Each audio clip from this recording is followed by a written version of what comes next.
Hi guys, Saitama, what the heck happened? Holy shit. You passed out in the steam room? Was the steam like too hot and then you got like a mild heat stroke or something? What the fuck? How did that happen? By the way, Lost One and Lost One and Saitama, welcome to the stream. Yeah, Saitama, hope you get well soon. I don't know what it's like to pass out, but I assume you just your vision kind of goes blurry and then you just everything kind of goes black, but yeah, yeesh. Yeah, hope you get well soon, man. Yeah, but what happened though? I guess you did say you're probably not able to talk much because you are in the hospital. I guess maybe once you get out then maybe you can explain. But yeah, Saitama, hope you get well soon. Yeah. But yeah, anyway, Last One and Saitama, welcome to the stream. Thank you guys for coming early today. But yeah, it's an odd day for a stream because I'm actually off from work tomorrow because since Saturday was like pretty busy, we were all busy yesterday. It's why I didn't stream last night because it was like a pretty busy day. I was at basically I was basically like behind the scenes supporting like the graduation parade of the recruits, and yeah, so I was there from like pretty early in the morning until like 9 p.m. at night, and by the time I got home it was around like 10, close to 11, so I didn't really like do much the moment I got home. I just took a shower, and then I just fucked around on my computer for a bit and I just went to bed. So yeah, pretty busy day yesterday, but now at least we get like an off day to replace this Saturday. But yeah, anyway, today I actually went out to an anime convention today. I was planning on doing it. Me and my friend actually planned to actually go to this anime convention yesterday. But due to work on Saturday, we decided to kind of have it today instead. It's a good thing that this event is actually a 2-day event, so we could actually reschedule. Can you imagine if it was like a 1-day event? We would have missed out. We would have missed out big time. Though to be fair,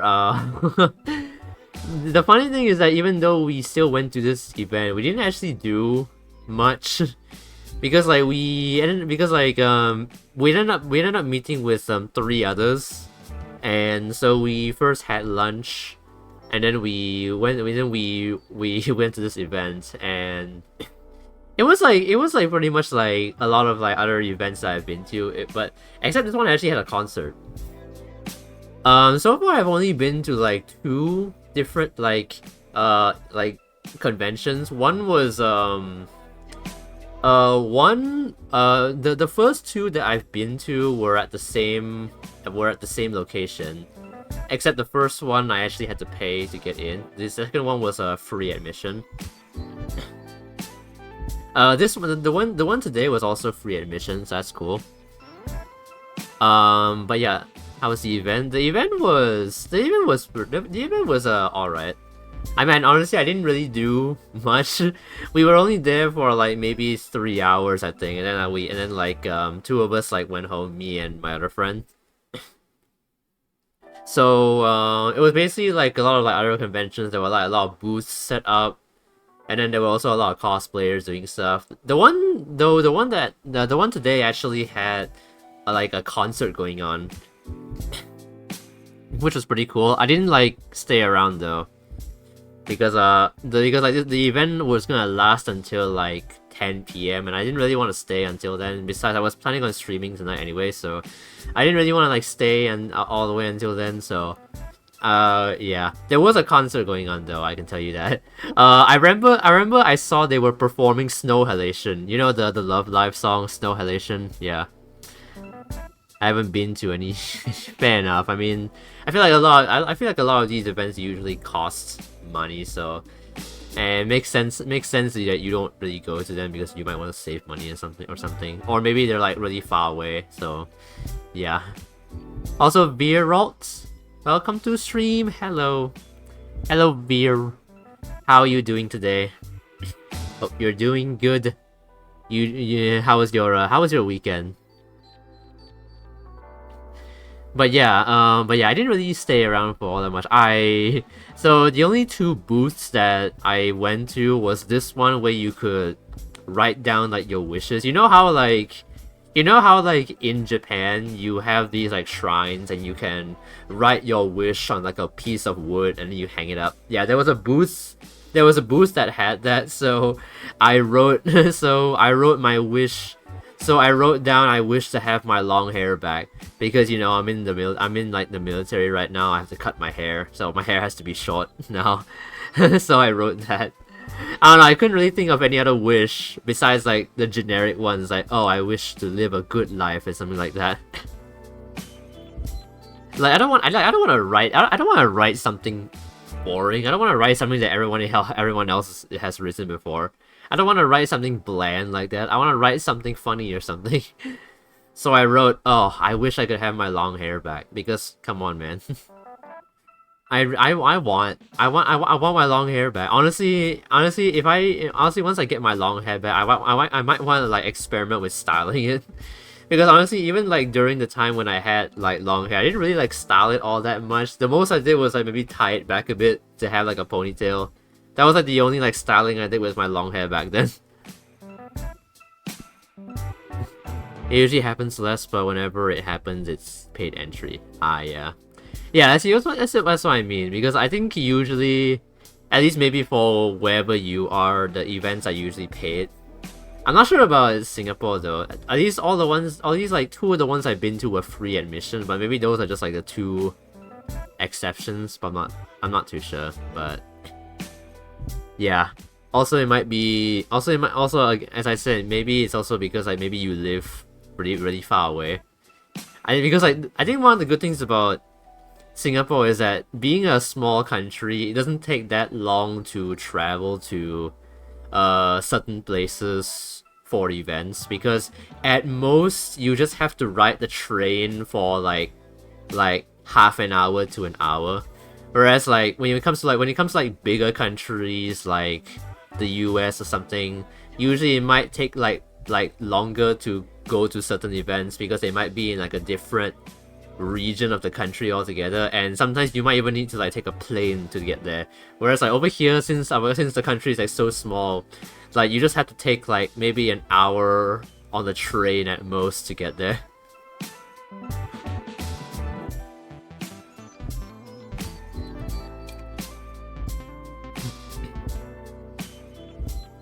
But yeah, I didn't really do much there. Living person, hey, Coco. That should be my new nickname, Coco. It just makes it sound like a Disney character or something. But yeah, living person. Actually, I don't even know how to address you. I just call you living. I guess I can just call you living. It would be strange to just call you person. It's like me referring to you as a like NPC or something. But yeah, welcome to stream. How are you? How are you doing? I was just talking about the convention that I went today. It was pretty cool. I mean, it was like a lot of like other conventions that I've been to. It's like it's like there's like booths, there's cosplayers and all that stuff. There's even like a performance going on. That was pretty cool. But yeah, I didn't really spend too long at this event. I was only there for 3 hours, and I only visited 2 booths. The first booth was like was that wishing one that I explained earlier. The other booth was like was one that was selling keychains and stickers. It was like different characters from like different media. There's like I think there was like Genshin and Honkai Star Rail and ZZZ. They were also selling Hololive stickers, and I actually bought 3. I bought three stickers from that booth, and they were all Hololive related. I bought two Laura Pantera stickers and 1 Goseki Bijo sticker. I just realized now, but I actually have like quite a few stickers that I actually never use for anything. I have like a few stickers that I've kind of gathered from the previous conventions that I've been to. So I actually haven't used any of these stickers. So I actually decided, you know what? Why don't I go ahead and stick some of them on my laptop? So I stuck like I stuck like 3 stickers on. I have like 3 stickers stuck on my laptop right now. I put the Bibu one. I put like the Bibu one. I actually have 2 Bibu ones, except the other one is like a chibi sticker that I bought from another convention. The second one, I think, yeah. And then I have a Miku one, which I believe I also bought from. Actually no, the Miku one I'm pretty sure I bought from the first event actually. Wait, hold on a second. My dad needs to grab something from my room. Okay, give me a moment.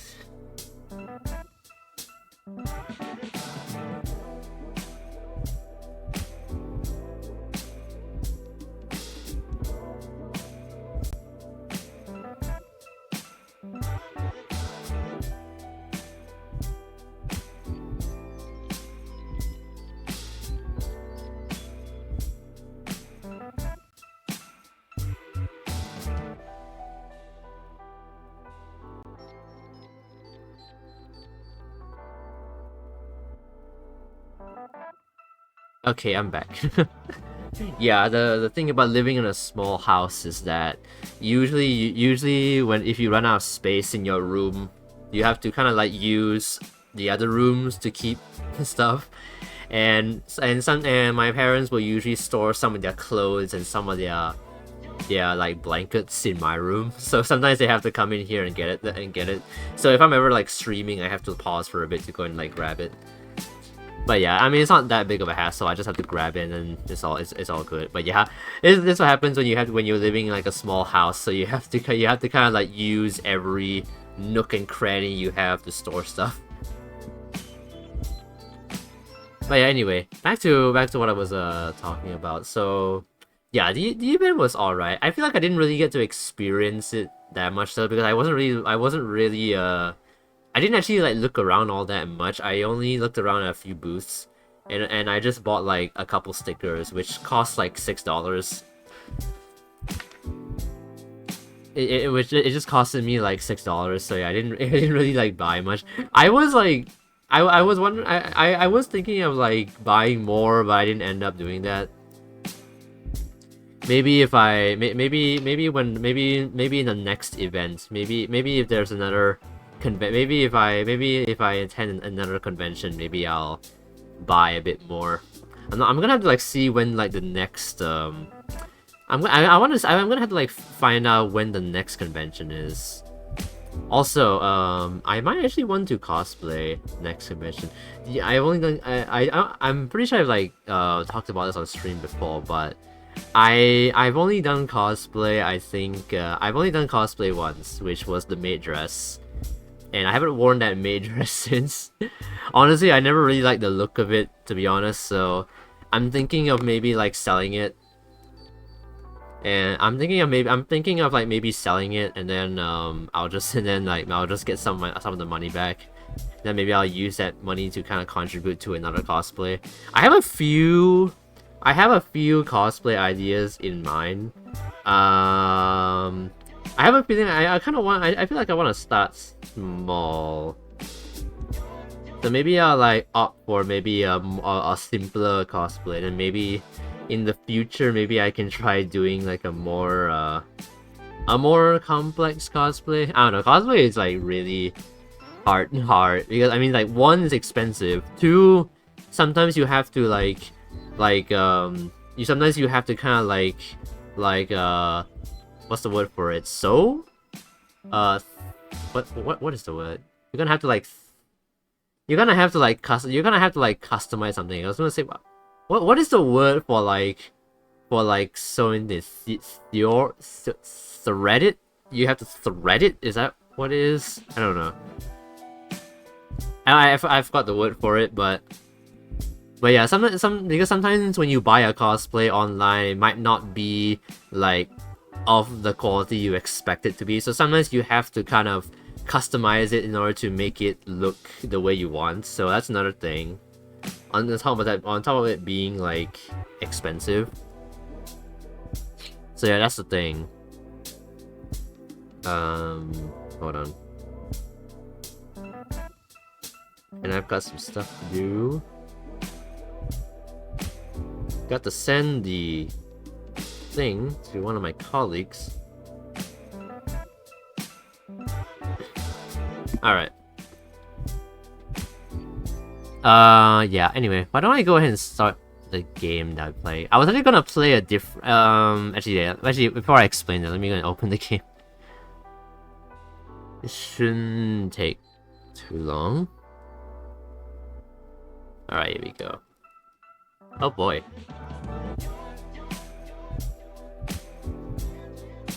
The menu has no sound.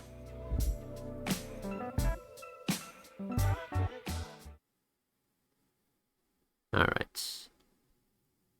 Game capture. Okay. Oh my god, it's huge. Why is it so big? Alright. Let me just, might not fit the screen properly. I'm not sure if there's a full screen option. There might be. But I think for now I'll just like put it like this. Alright, let me... Okay, so we're gonna be playing... So yeah, we're back on the indie game grind. So here's an indie game that I actually found a couple months back called Stillwater. And it's kind of like a mystery. I think there's also like maybe there might be some like bits of horror. I'm not too sure. It already gives me like horror vibes to me, but I'm not really sure. But yeah, I found this game on itch.io like a couple months back, and I wanted to check it out because it looked pretty cool. So yeah, I'm seeing that it's kind of about an investigator that's like investigating like this really strange family mystery or something like that. That's what the description said, at least. So yeah. So yeah, here we go. How do I click start, or I guess I click start. Okay. Ooh, still water. Oh, this is the actual menu screen. Okay, wait. Let me see if there is, How do I... How do I... Okay, you know, I'm just gonna click. How do I actually... Display window... Screens... Yeah. Is there... There's no controls. Come on, I'm gonna turn the... Okay, let's put it on full screen. So that, okay. Now this can actually fit in. Now this can actually fit within the thing properly. There we go.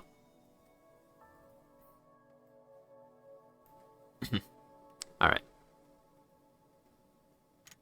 Okay, you know what? I'm just gonna go ahead and just, like, click, because I don't actually know what the... I don't actually know what the keybinds are. There's no, because it's not Z, it's also not... Oh, it's Enter, okay. Alright then. But yeah, still water.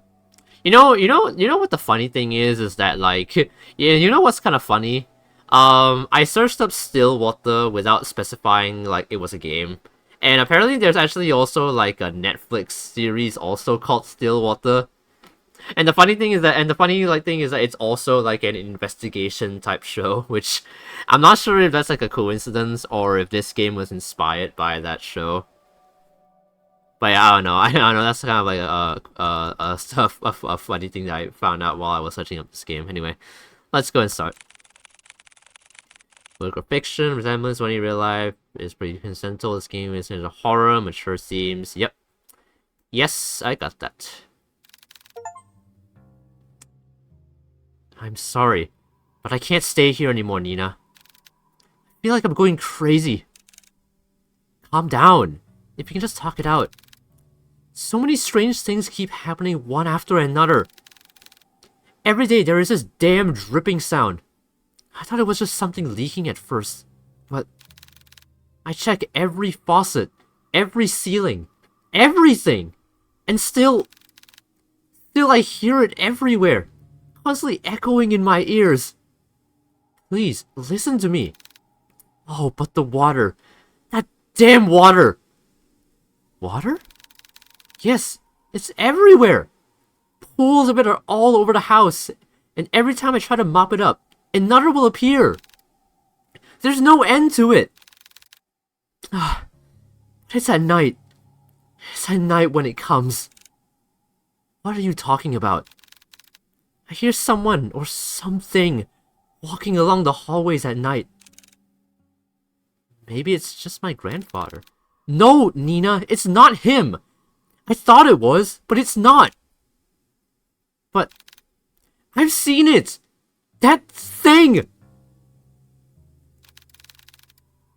I only glimpsed at it once, but I'm more than certain. That thing was not your grandfather. Ever since that night, I would lock my door and pray it would walk past my room. I don't know what's going on, but I swear it just keeps walking. Always walking on pools of water. Sometimes I hear them randomly. Their steps are erratic and faint, but I can still hear them. Just a steady pace up and down the halls. But I think recently, it's no longer like that. What do you mean? Every morning, I follow to see where the wet footsteps lead. It walks towards something more clearly than before. It would walk down the halls, climb the stairs, and turn corners. All of it, I'd follow. Eventually, the trail would come to a stop. And it would all stop right by your grandfather's room. His room? If this is some sick joke to scare me away, then please stop. It's not a joke, Nina. I meant it when I say that there is something wicked going on in this house. That can't be true. I know this is a lot, but you have to believe me. I can't stay here any longer. Sorry, Nina. It's okay. I understand. Thank you for taking care of my grandfather up until now. And I'm sorry for all the stress I've caused you. I'll be sure to pay you right away as soon as I... Nina, listen to me. I don't know what's happening around here, but... The woman on the phone cautiously looks around, turning her head constantly back and forth, looking over her shoulder to find, if any, others listening in.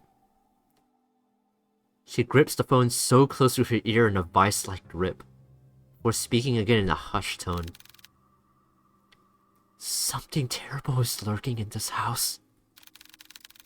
I don't know what it is, but please, as soon as you get back, take your grandfather and just leave this place. Leave? I can't just leave everything behind. We have nowhere else to go. Please, Nina, this place is not safe. The rumors, they're true. The curse is real. My family is not cursed. But Nina, at this rate, you and your family will... Enough! A pause. Cold and sharp tenseness strains to cause both women, exhausted and stressed beyond their comfort, try to stifle their growing frustrations towards one another. Neither yielding to the other's thoughts, only leaving anger and hurt to fester through the silence. After what feels like a suffocating stillness, Nina finally sighs heavily and responds bluntly to the caretaker. Look, I don't know what you heard or saw, but I can't just leave things like this. Whoever or whatever they are, they will answer to me. I won't let them have their way. I don't have time wasting my energy on this stupid curse. So, if you can't help me, then so be it. I'll find a way. Nina. My grandfather is all I have left. He is all I have left. Oh god, it's right there. Diner, 7 AM. Oh, is this where the investigation begins? I think that's where the investigation begins, guys.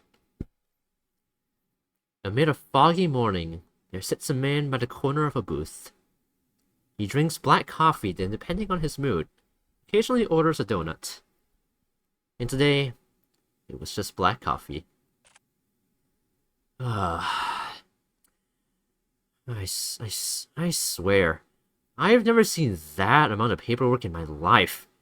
A freaking mountain worth of it. You're a valuable member of our team, Hugo. My foot. I'm starting to believe that was bamboozled into joining their agency. Hugo Laurent, age 30, takes a good look at his cup of joe and chugs it all in one sitting. Dude has like a throat of steel if he can chug hot coffee like that. You know that medieval punishment where prisoners are forced to drink boiling water? He would survive. This guy would survive that. He then continues to grumble to himself about last night's grueling work at the office. I really need to find a different job. As he contemplates his poor life choices, he looks out towards the early mist. There was something inherently terrifying about the fog to him.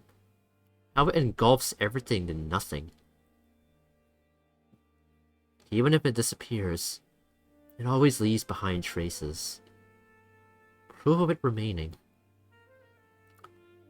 Even in a quaint little town like this, I can't even run from my fate, I guess. Hugo finally stares at the compiled newspaper clippings he put together. Some of them from recent events, but mainly all were past headlines of missing person cases. No matter how many times I see this, it's still just as hard to look at. Fixating case after case. He can't help but remind himself that there is a reason for all of this. An all too personal reason.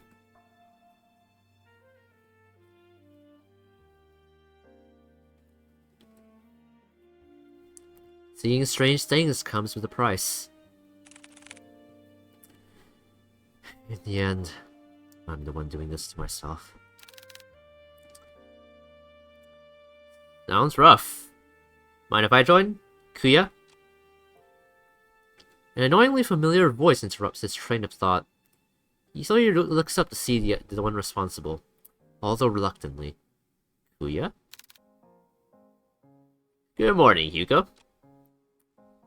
Hugo scowls and turns away. Oh my god. My guy looks like Kaya from Genshin. Close enough. Welcome back, Kaya. Hugo scowls and turns away from him. He then gathers the files and shoves it back into the binder. Meanwhile, the tall man takes this as an initiative and sits at the opposite end of the booth. He greets the waitress passing by and orders himself the hefty body breakfast special with an extra plate. I'm sure this guy probably eats a lot. There's a reason he looks like this. There's a reason he's tall. As usual, the waitress is happy to oblige and goes back to the counter to relay his order. The man looks back at Hugo. He sees the empty cup and the now jumbled newspaper clippings. All the while Hugo is trying to ignore him. You really should eat something with that black coffee. Not ordering any donuts today? I'm fine, Noah. Just not in the mood, okay? Not even a little. There's a momentary silence between them before Noah disturbs it once more. Well, too bad for you. I ordered a big breakfast for the two of us. 2? Oh wow, that is a lot. To be fair, that looks like a really good breakfast, honestly. Hugo, you should be grateful. Look at that, you got pancakes, sausages, eggs, bacon. Not quite sure what this is. Is this bread? Or potatoes? I don't know. It looks like bread or something. I don't know, I was thinking it was potatoes because this looks like ketchup. Or it could be bread and maybe that's jam. I don't know. As if the world could grace Noah with an even more perfect punchline, the food arrives. Why the hell did you order for the two of us? Just eat what you want to eat. Don't worry about me. Wow. Mukhang Masarap. I don't know what language that is, actually. Right, Hugo? I have no idea what language that is. You guys know what language that is? Are you even listening to me? Come on. We both know if you don't eat now, who knows when you will, and I'm not about to let you faint again. So, open wide. Noah de Leon, age 27. A natural-born charmer. Oh. We're all thank you. Alright. Thank you for the 7 push-ups, I guess. Way to disrupt the dialogue, but sure. I guess I better work out anyway. Wait, it's time to work out my skinny-ass arms. Okay. 1, 2, 4, 5, 6.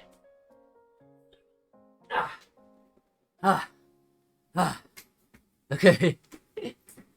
I've been saving up for this, bro. I mean, I feel like a lot of people are saving up for that. Man, I still don't know why I chose push-ups. I should change it to squats or something, because I feel like at some point I'm actually going to like break my arms. Because every time I do push-ups, I hear my arms like crack.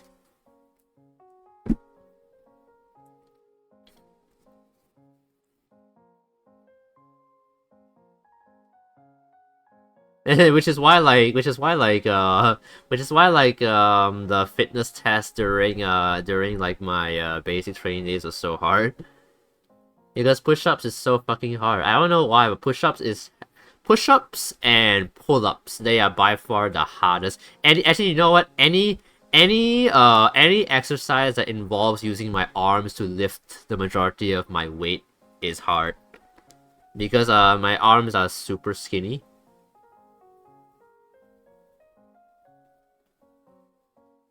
I kind of skipped arm day, honestly. My legs are a little bit stronger, but but yeah, but still. Anyway, Noah de Leon, age 27, a natural-born charmer, is also the only person in the world who lovingly threatens him to eat every day.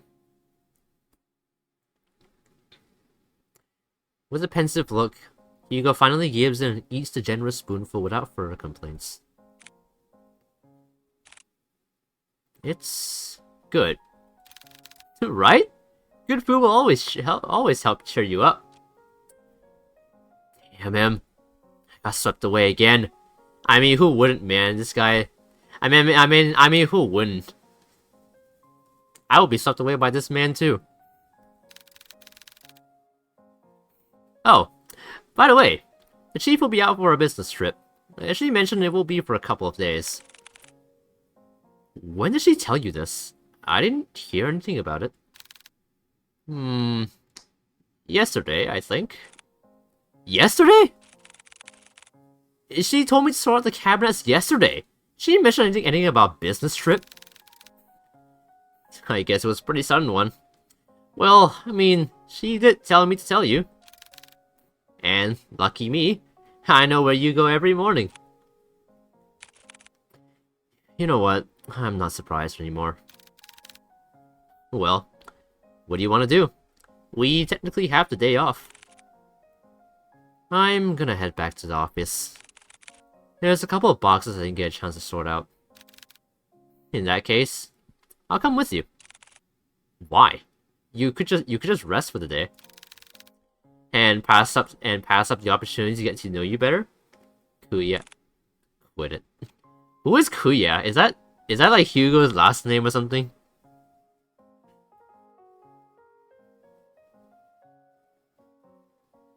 After the enlightening banter, the two of them finish their breakfast, pay for their meals, and head to Hugo's car. As Noah opens the door to the passenger seat, he notices a bloodhound sleeping inside. What? Oh. How is he in here? Is that Hugo's dog? I hope it's not like the middle of summer. I hope it's at least like autumn or something. Because like you can't just leave a dog in a car in the middle of summer. That's like borderline animal abuse. The big dog stirs at the sound of the car opening and lazily stares at Noah. So I'm sorry, big guy. He then closes the door while trying not to make too much noise to disturb his occupant. Colby. Oh, his name's Colby. Oh my god, he's awake now. At the sound of his name, the heavy-lidded eyes slowly peek to see who calls for him.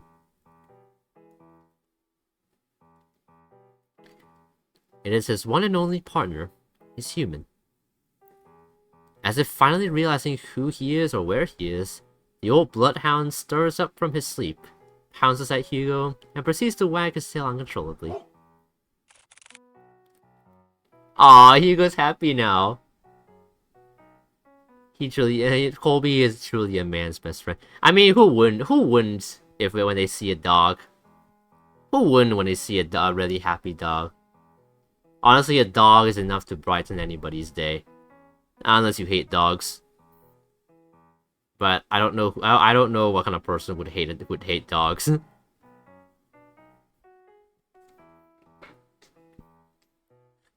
Good morning again, Colby.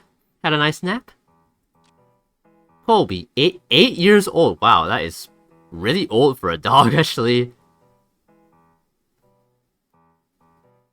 Actually, what is like the oldest age? I wonder what's like the longest a dog has ever like lived for. I think I heard there was like a dog that was like 15 years old or something, but I don't remember. Colby, 8 years old, Hugo's most faithful and loving partner in crime, has the biggest tendency to just sleep all over the place. Oh, his eyes are back. His eyes are closed again. Noah, who is witnessing all of this from the back seat, chuckles to himself. He is amazed and slightly defeated at Hugo's sudden surge of energy. It doesn't matter how many times I try. When it comes to boosting up his mood, no one can beat Colby. Of course, man. Dogs are king. Though I like cats more. I mean, I like dogs and cats, but I don't know, I feel like I relate to cats more. But dogs are nice too. The three head back to the office. The space is just the same as Hugo left it. A decent, organized mess. To his credit, for the amount of boxes he painstakingly went through, he believes he did a fair job. Albeit, it could have been better. Wow, you really outdid yourself, Hugo. It looks less crowded. Ah, shut it, will you? I said I was gonna get to it. Thanks, boy. Before Hugo could continue to give deserved hit pets, he notices someone. A woman stands timidly, peering outside from the storefront. She looks a bit frantic, and even more restless with her disheveled, ill-fitted clothes, drawing emphasis to her already too visible petite frame. The woman tries to grasp the door handle several times, but stops before she could touch it. Her brows furrow, agitated and distressed about something. So much to the point it's preventing her from simply just reaching out for help. However, when she finally makes eye contact with Hugo, she immediately rushes in. I'm so sorry. I know that the close sign is up, but I saw you come in and Are you alright, miss? I need your help. My grandfather, he's... Before she can continue explaining, Noah swiftly cuts in front of Hugo and intervenes. In an all too practiced manner. It's okay, miss. We'll hear what you have to say. So please, why don't you sit right over there? Noah gestures to one of the empty seats at the other side of the office. The poor woman hesitates for a moment. She clutches desperately to the strap of her purse, her eyes focusing apprehensively on them and at the gestured seat. After mulling over Noah's offer, she quickly glances back and nods. The woman then walks towards the corner of the room and sits at the edge of the sofa. Her posture is wary and tense, giving no sign of comfort for even this brief moment of peace. Can you start off by telling us your name? I apologize for earlier. I'm usually a bit more composed than this, but I guess I'm failing at that too. My name is Nina Mortimer. Ah, hello, Miss Nina. My name is Noah De Leon. I'm one of the assistants here. That big guy next to you is our other lovely assistant, Colby. And the one brooding over here is private investigator Hugo Lawrence. Not brooding, just tired. And our chief is away on business, but I think we can still accommodate you. So, how can we help, Miss Nina? For just a moment, Nina appeared a bit more lax, more hopeful, maybe even relieved from this warm welcome. However, she once again tenses up. The guilt and shame come rushing back to her visible by the creases of her brow. The guilt and shame come rushing back to her, visible by the creases of her brow as she once again realizes why she is here. I need help watching over my grandfather tonight. Tonight? Yes, I know this is a strange request, but my hands are tied on this. It has to be tonight. I'm sorry, Miss Nina, but I don't quite understand. Is your grandfather in any danger? I think someone is trying to take him away. Take him? Miss Nina, I think you should contact the police right away. They are far more equipped at handling this kind of situation. No, they're not! I've tried requesting their help, but they've given me the same answer verbatim for weeks now. They would send someone out to watch over the manor for the entire day. But by the end of their routine, they would always report back nothing unusual. They saw no one else leaving or arriving at the house other than me or the caretaker. And despite telling them all in detail about the letters and all the strange things that's been happening, there is nothing they can do about it. But just sit around until it escalates even more. I can't wait any longer. Any more than this, then it'll be all too late. Only I knew who Lewis was. Lewis? She lets out a gasp. Her hands shot out to cover her mouth, realizing she had said too much so carelessly. She tries to avert their gaze, but Hugo stares persistently at her. Miss Nina, who is Lewis? Are they the ones causing all of this? Once more, she contemplates. Her brows knit closely together as she bites her lips nervously. It's as if the words she wanted to say have suddenly died out, too. Too heavy to even utter. A mistake she can't take back. Before the silence stretches out further, Noah speaks to Nina with a gentle and reassuring tone. Miss Nina, I know it's scary. All the things you mentioned to us so far, no one should have to experience. Especially by themselves. And I assure you, we'll listen to all of it. I promise.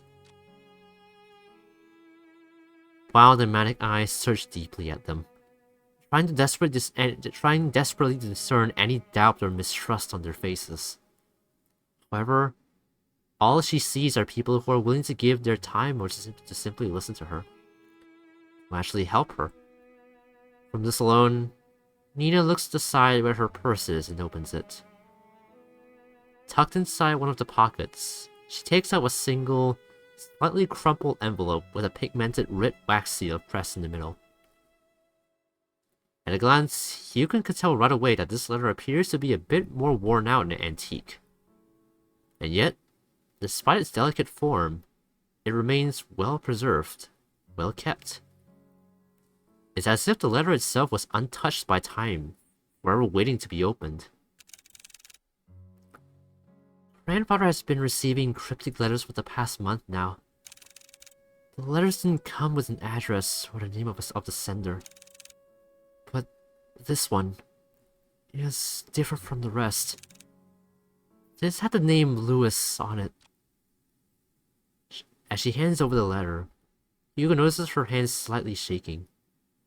Nina is still avoiding his gaze, but he knows he is trying in earnest. But before he could reach out his hand, he senses it. A faint shift in the room unnoticeable to the others, but all too glaringly clear to him. There is something very wrong with this letter. Suddenly, Hugo recoils his hand in pain. Like being struck with something sharp, so spontaneously, so memorable, that even if the pain disappears within seconds, a hint of it remains. Something so small, akin to a prick from a rose's thorn. Or more like a paper cut. Are you alright? I'm sorry. I didn't mean to hurt you. No, I'm fine, Miss Mortimer. It's not your fault. It's not your fault. Hugo stares squarely at the cut. A thin red line starts to form slowly by the top of his index finger, trailing down and stopping just above the first crease. A red so clearly visible, it's taunting. That doesn't look like a normal paper cut to me. Let me get you a band-aid. It's fine, Noah. I don't need one. But really, it's fine. It doesn't even hurt that much. Noah takes one good look at him before sighing exasperately and sitting back down in his chair, still eyeing on Hugo's hand.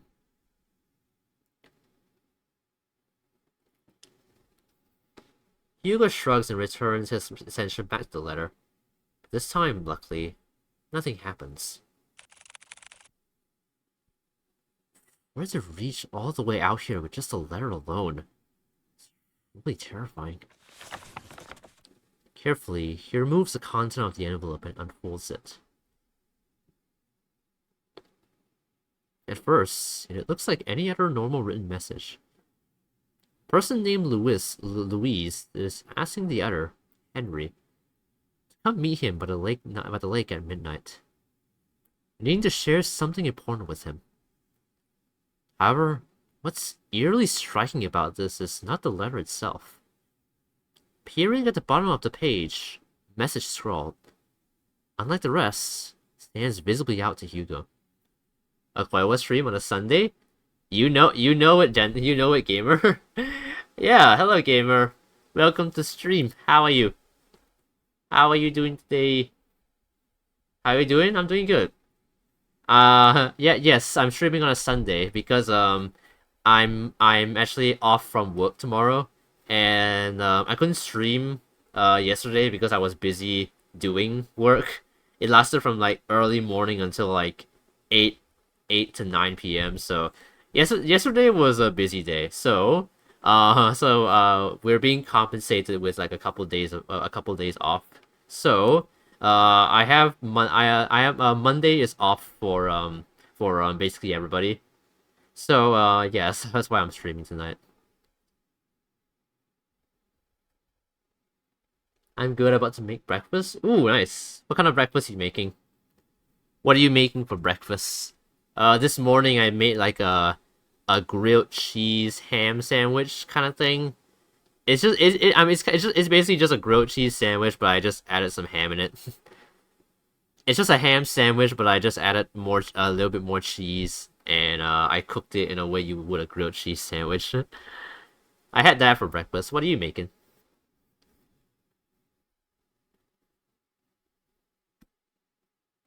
Message that shouldn't be there. Remember our promise, Henry. When did you receive this letter? Yesterday. And your grandfather? Where is he right now? He's currently back at the house with a caretaker. I promised him I wouldn't be out for too long. I made an agreement with them, you see. Oh? What sort of agreement? The caretaker we have now agreed to watch over my grandfather, but only during the day. Before nightfall, they would leave exactly at the same time. Before nightfall? I wanted to believe that this whole thing was an elaborate scheme to scare my family away. I know this sounds crazy, but at one point, I thought everyone was in on it. The mail carriers, the officers, the caretakers. Everyone had a hand at making our family suffer. But this one was different. Up until now, I've never heard of anyone by that name. Not a relative or family friend. But they clearly know who grandfather is. If I don't do something about this, I'll lose him too. Just by uttering the words alone, Nina begins to break down. The stress, the anxiety, the fatigue, all of it was finally catching up to her. Her body hunches forward, her hands pressed close to her eyes as she tries to cover the stream of tears running down her face. As an act of comfort, Colby sits closer to Nina while Noah fetches tissues for her. Hugo, on the other hand, is puzzled. She said this whole thing has been going on for the past month, but something doesn't add up. And before nightfall. I think there is more to this that she is not admitting. Whatever happened with the letter, I am more than certain. Certain that whoever, or whatever, Louise is, they're coming for blood. Oh, I have choices. Okay, so the thing is that, so this game apparently has 4 different endings. I assume if you reject the case, then you will get one ending. That's probably one of the bad endings. I'll take the case. Why would I not? This is kind of like my specialty. Waffles, scrambled eggs, sausage links, and bacon. Ooh, that actually sounds really good. That sounds like that sounds like a classic American breakfast. That actually sounds really good. Yeah, I don't actually like have waffles very often. Because we don't really eat waffles in our household. But waffles are good. Back in like basic training, they would actually serve waffles from time to time for breakfast. They're not really that good though. They're not they're like kind of hard and like and a bit bland. But yeah, waffles are good. I don't remember the last time I've had a waffle like outside of like basic training. Scrambled eggs are good. How do you like your scrambled eggs? I like my scrambled eggs I like my scrambled eggs like how Gordon Ramsay makes it. I like them like really creamy and like smooth. I like making my scrambled eggs that way. Also, what are sausage links? I know sausages, but what are sausage links? Is it like the way is it like those sausages in cartoons are like joined together? I assume it's that. And bacon, you can't go wrong with bacon. Yeah, sounds like a good breakfast though. I hope you have a nice meal, man. That's a good way to start today. My breakfast is usually not that big though. Usually it's like a sandwich or like some eggs and hash brown. That's about it. Usually. Usually if I were to have a big breakfast, it's usually if like my family are on vacation and we have breakfast at the buffet area, and then you can just kind of like grab anything you want. I think the only reason why we eat more than usual for that when we're on vacation is because like we're not the ones preparing it. It's usually the hotel that's preparing it, so we can just grab things. Whereas if we're at home, we have to prepare everything ourselves, which just takes time, and we're usually too lazy to go and do all of that. So. Yeah. Do you want more tissues? We'll do it. We'll take on your case. For a moment, everything goes still. Their eyes and attention are solely directed at Hugo, whose eyes have a certain glint to them, now unwavering and more determined than ever. Before anyone else speaks, Nina stands up, wipes away any stray tears from her face, walks up to him. You'll take it? Hugo simply nods. Thank you. Thank you. You don't know how much this means to me. We're glad to help, Miss. Nina, please, just call me Nina. Well, Nina, we'll do our best. Nina smiles at Hugo and Noah in gratitude. Her eyes renew with a faint gleam. A hope that maybe things would change for her and her family for the better. However, before heading out, Nina reaches into her bag once more. She takes out a small piece of paper and a pen and hastily starts jotting down something. 4970 Church Street.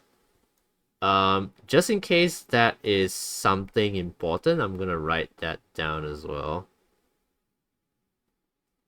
Let me see, where should I write this? 4970 Church Street. Alright. Yeah, it's the original form of sausage. The patty 4 came a little later. Oh, okay. That makes sense. Yeah. Yeah, because usually over here the sausages are, I mean, unless you like go to like a very specific like place, but usually over here the sausages are already like pre-packaged and cut for us. As in like the sausages are already separated individually from the chain and then they're packaged. That's usually how they're sold at the supermarket. I'm not sure if there's a place in Singapore where you can actually buy sausages in the chain like that.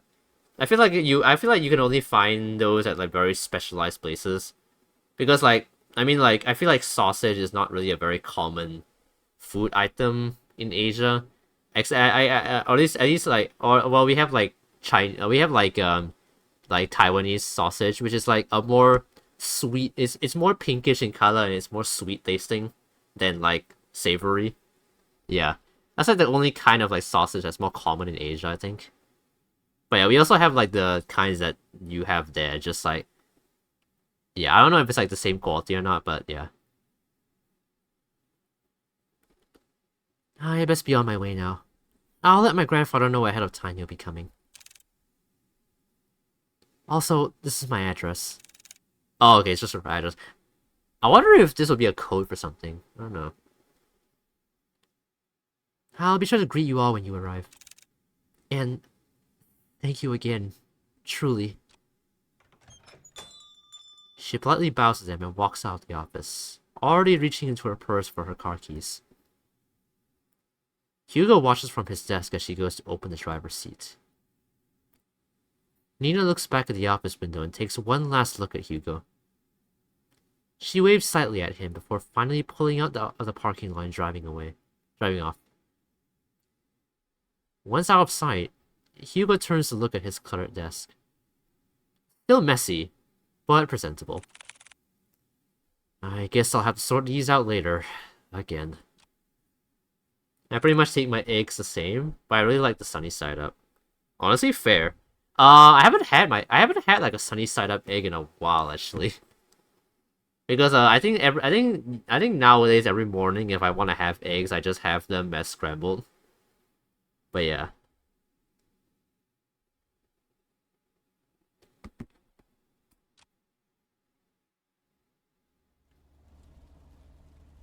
From the ongoing downpour to the quiet hums of the car, they sit in silence. Still miles off their destination, Hugo constantly checks the rear view mirror to see any passing cars. But it was only them on the road. Noah, who usually chats his ear off by now, leans quietly against the car door as he looks out to the passing streetlights, reserved and distant. He hasn't said a word to Hugo since they left the office. Hey, you're a lot quieter than usual. What's wrong? What a surprise. Have you been looking at me, Kuya? No, you idiot. No, you idiot. You usually just talk a lot, that's all. Okay, this guy definitely just... okay, Noah definitely likes flirting with Hugo. He probably likes him or something. So, do you miss me talking? Just say it. Do you believe her story? What? Given all the things she's told us, you think she's telling the truth? Yes, I believe her. Or at least, I believe she hasn't lied to us. But you know, I can't shake this feeling that she's hiding something. Like, if she left out certain details on purpose. Also, why did she have to travel this far out of town for a private eye? Surely there must have been another far closer to her home than ours. I just don't know how to explain it.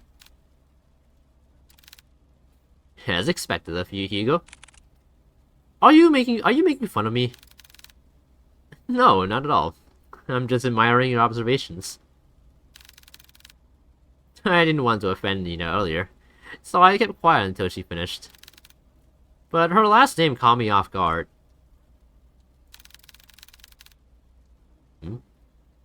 Have you heard about the Mortimers? They're a pretty distinguished family that owns an esteemed fishing company. Well, they used to, I believe. They have yet to name a heir. What do you mean? Shouldn't it naturally go to Nina? It should, but I don't know. From what I heard, each time they try to name a successor, that relative mysteriously disappears. Huh? Gone without a trace, or so anyone thought. Their bodies would soon turn up months after. And you know what's strange? All of them have been labeled as accidents by local news. No foul play, just another unfortunate loss for the family. They've been struck with so many tragedies that, over time, people began to believe they were cursed or something. Cursed. I think I can understand why she wouldn't go to the police again. They most likely thought she was seeing things and went along with the procedures just to keep face. But deep down, they must have thought she had gone mad.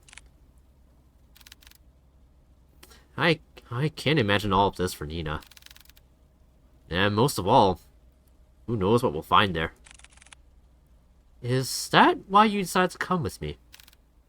Well, partially. I'm more worried about you, though. Me? Why? Think of it this way. I'm the appointed driver. When you decide to do some pretty reckless shit, I'll be there to drive you to the local hospital. Besides, 2 is better than 1. Exactly. I was fine with Colby coming with me. Oh, well, we're all coming, so we've got a good and a bad. Well, have you heard that 3 is better than 2? Ah. Yeah, Noah is definitely like the flirty type. He's got that riz. Passing through countless dirt roads and steep cliffs, the estate can finally be seen beyond the evergreen. Nestled away from prying eyes, it stands tall, magnificent, and classic. Really a rarity only afforded to the privileged. And yet, with all its opulence, it looms from a distance. I feel it's ironic for me hearing about this family after watching some of the walkthrough of Visions of Mana. Wait, what? Wait, what? Wait, Visions of Mana, wait, what is that? Visions of Mana.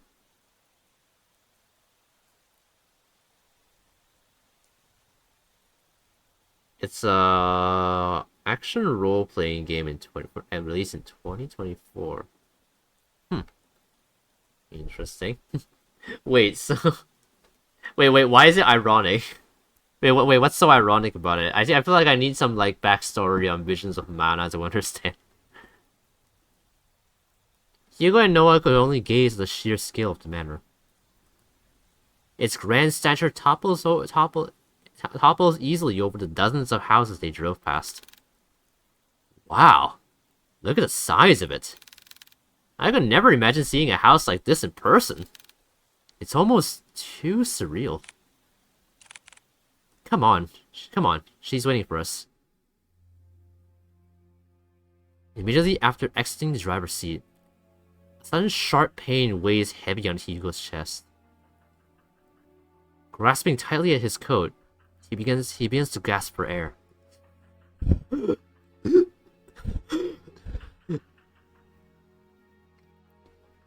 His vision hazes as he leans close to the car, trying desperately to ground himself. Like a fish drawn out to sea, he desperately heaves. The air in his lungs escaping too quickly burns as he feels his throat start to strain, drawing tighter the more he breathes. But this pain pales in comparison to a feeling far more excruciating. Is it the house? No. Something far more sinister. He feels it. Someone is watching him. A piercing gaze fixed on him, like leering at a bug and waiting to strike. We'll be together soon, Henry. What the hell? Damn it! Already? I need to hurry, or else... Hey, are you alright? Noah calls out to him, snapping him out of his fixated trance. Colby nudges his head against Hugo, whining with concern over his partner's well-being. Did you hear that just now? Hear what? That voice! It was so close to my ear, Is everything alright? Oh, I'm fine. Don't mind me. I'm just a bit witted out from the trip, that's all. I'd be happy to make you tea at the very least. If it's no trouble. No, not at all. It's the least I can do. Once again, this subtle uneasiness from Nina surfaces. But before Hugo could get a chance to look further into it, she walked off towards the front porch without saying another word. The story for this new one is a fairly named villager. Wait, what? Oh, did you mean fairy? The story for this new one is a fairy name. The story for this new one is a fairly named fairy. Is villager Elm, which is someone who sacrifices themselves to the monastery. Okay. I'm still trying to understand like what the correlation between this is with this family that is being mentioned.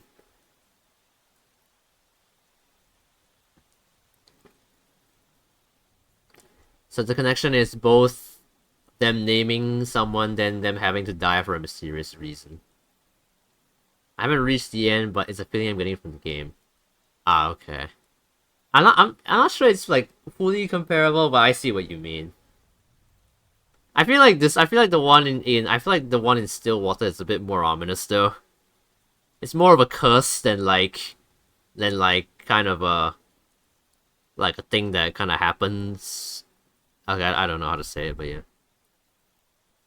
Are you sure you're alright?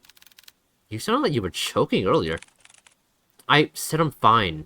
Nice, we're here already. Can't back out now. Listen to me, I think you should... Noah abruptly cuts his lecture short as he notices Nina stopping by the front door. She stands by the door silently, contemplating something. It's just like before, but this time, she seems even more anxious. Whatever unease she tried to mask earlier became more apparent the minute they walked closer to the front door. I haven't been quite honest with you, Detective. Just like before, as if carefully choosing her next words, she decides that in this situation, words are not enough. You'll see for yourselves what I mean. And with that, Nina enters the house, leaving the three to follow behind. Also, by the way, if Colby ends up dying in this game, I am going to lose it. We cannot let the dog die. Hugo is about to enter through the foyer when he feels a tug on his arm. Don't forget what I told you. If something happens, let me know right away. You'll be the first to know. And with that, Noah releases his grip on Hugo. Oh, definitely. The other is a JRPG. Do you have to get used to having to fight a god for some reason or another? It'd be funny if Stillwater went that route. Huh. I don't know if there's gonna be some kind of final boss fight in this game. I'm pretty sure this game is more so just a visual novel than a fighting kind of thing. But who knows? I am getting into this game completely blind, so yeah. They proceed to head in, not knowing what awaits them beyond the door. Greeted with a brightly lit hallway, Hugo notices immediately that the interior is just as grand. Adorned with floral accents and antique furnishings, the house itself exudes the word elegance. A classic and rustic charm with the walls and floorings made from the finest wood. Hugo couldn't help but gape when he walked in. However, he notices something even more distinct than the splendor. Behind the seemingly perfect veneer, an unsettling air reeks throughout the house, leaving no room for doubt that the inside is far more terrifying than the outside. Please, come this way. Is that Granddad? He looks fairly young for a grandfather, but I don't know. Bracing themselves, they enter the dimly lit drawing room. At first glance, Hugo could not discern the silhouette situated at the far corner. Only the sparse lighting from the window pierces through a fraction of the room's darkness. However, as they approach closer to the silhouette, Hugo now understands the reason for all of Nina's unsettling vagueness. Grandfather, we have guests. Oh. This guy's a grandfather? He looks like he's like, I don't know, like 40 at most. Actually, he could be in his 20s even. Is he like one of those like characters that's like over 1,000 years old? but he just looks younger than his actual age. Like, I don't know, maybe this guy has been in the family since like the beginning of time. Like, the family continues to age through generations and generations, but this guy is always here, always. He doesn't fucking die, he's immortal.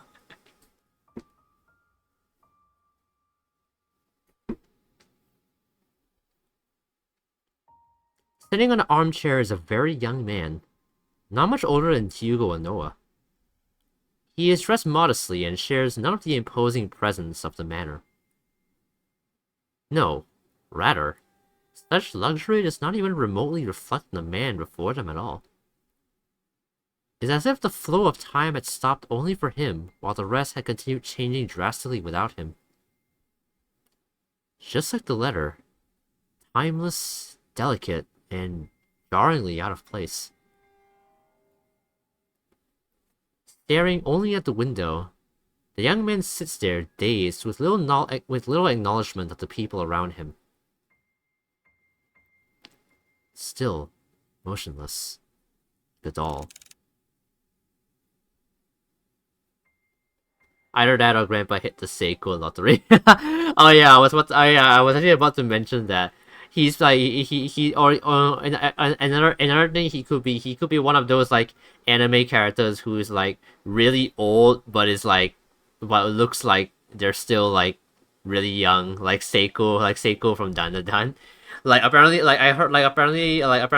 she's like she's 80, but she looks like she's like in her 20s.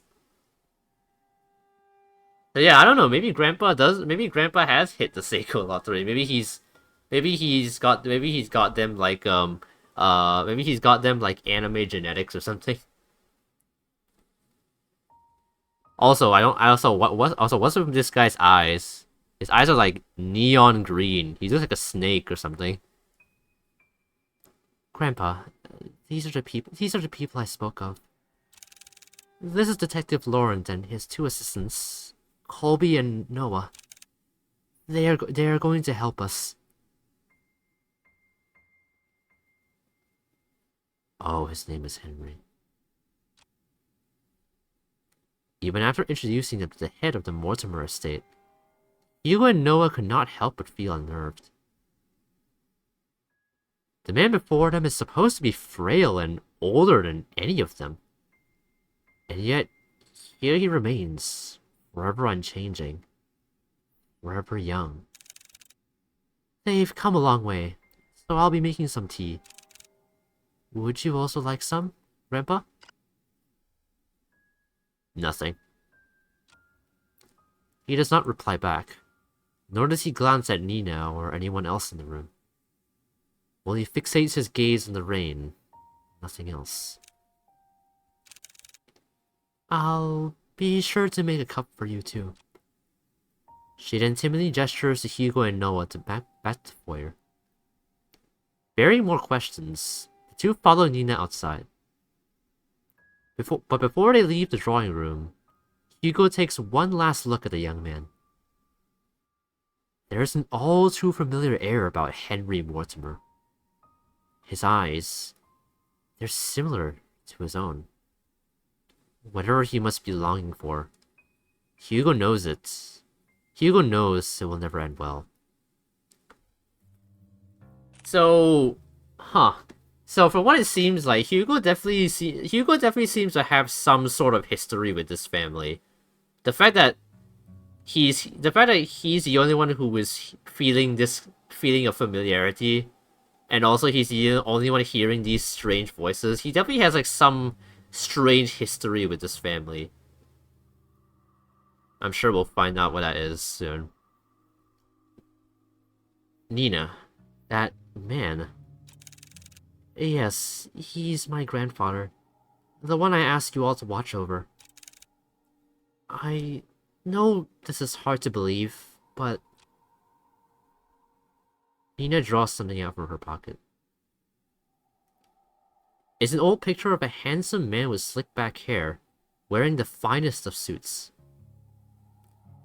The gentleman in the picture has a different air to him, one of wealth and power, none of which reflects at all on the current Henry Mortimer. It's almost as if looking at two different people. This isn't much to go by, but believe me, they are the same person. Then, why does he look so young?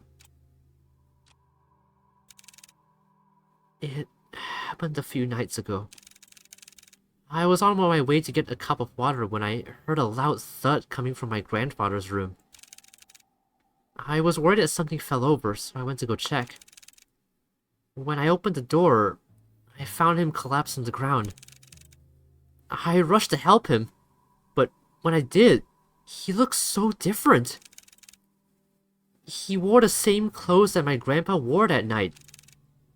And his face! I recognized his face! He looked younger.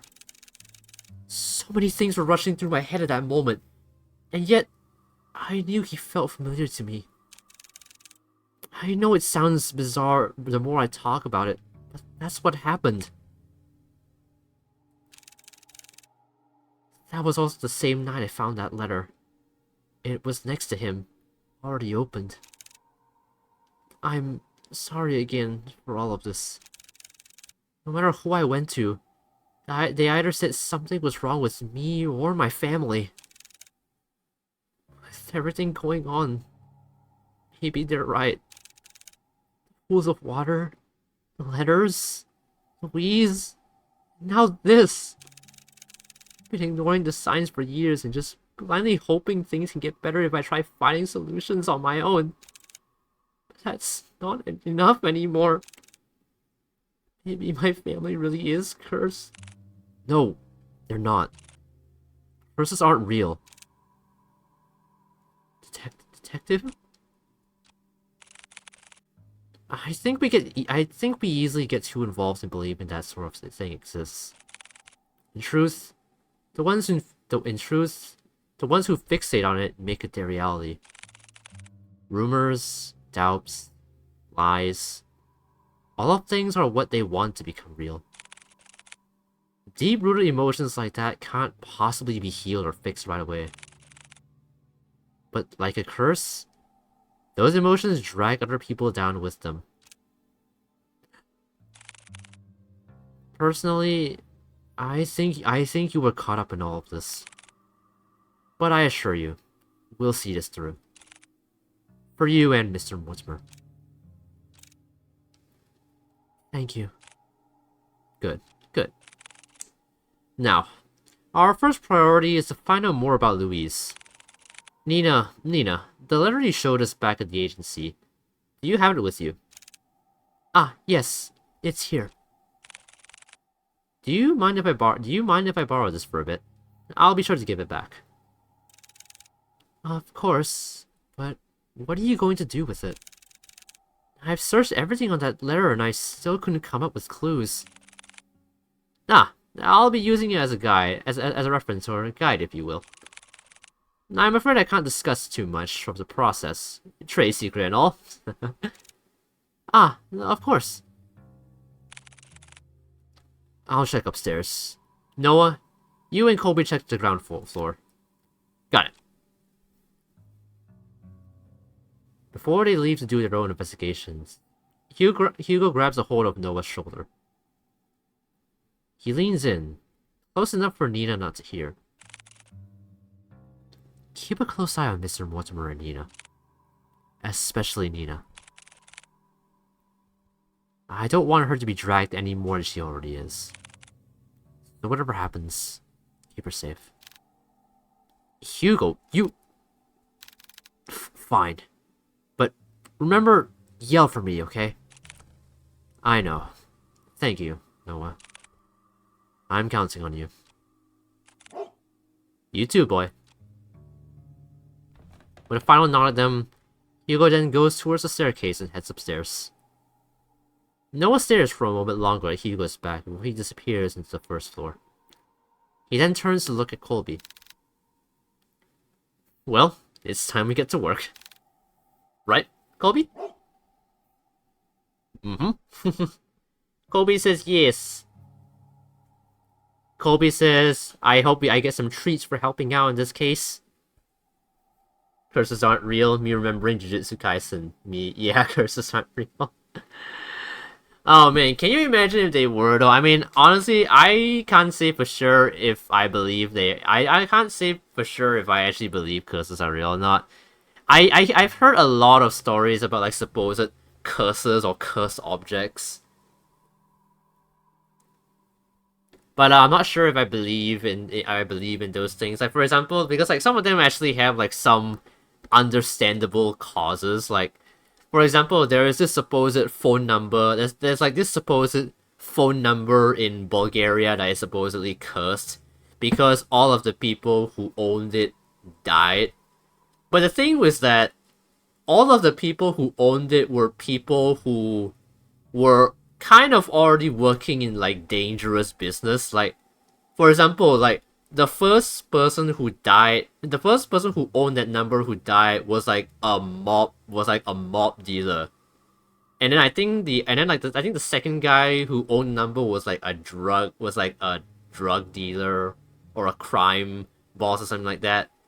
Like it would kind of make sense for if you think about it, it would actually kind of make sense for these people to actually die because they're already kind of putting their life at risk by working in these kinds of departments. So I feel like saying that they died because of some curse related to this random phone number that they just so happen to own is a bit ridiculous. But yeah, that's like one example of like a supposed curse that I don't really think is actually a curse. But apparently some people actually thought it was a curse because pattern recognition, right? But I feel like a lot of people fail to kind of like take into account like certain external factors that could contribute to a pattern, you know? You know what I'm saying? I feel we reached the point where I call some Jujutsu sorcerers or Momo and friends or leave. Wait, what? You've reached the point where you call Jujutsu sorcerers and Momo friends? Wait, what? Wait, what do you mean? I don't know. I feel like the way you're writing your sentences is a bit weird. I can't exactly understand what you're trying to say. Because I'm assuming maybe English is not your first language, so I wouldn't blame you if you are writing things wrong, but I'm still trying to understand what you're trying to say. I feel we reached a point where I call some Jujutsu sources or Momo and friends or leave. My brain is not computing. I'm gonna turn on the air conditioner, so let me just sweat a bit.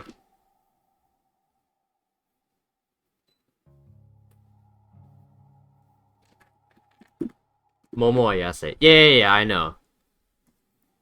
Yeah, I know you were referring to Momo from Dan Dan Dan. Do you mean wait? Do you mean do you mean you call Jujutsu sorcerers and Momo friends?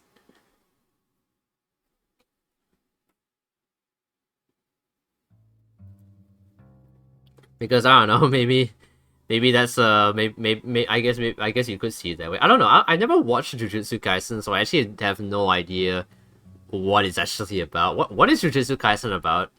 I know it's about like sorcerer magic and all that, and like domain expansions and all that stuff. But what is it actually about? I've never watched the Jujutsu Kaisen. I have friends who have watched it though, but I never really asked them about it. But yeah.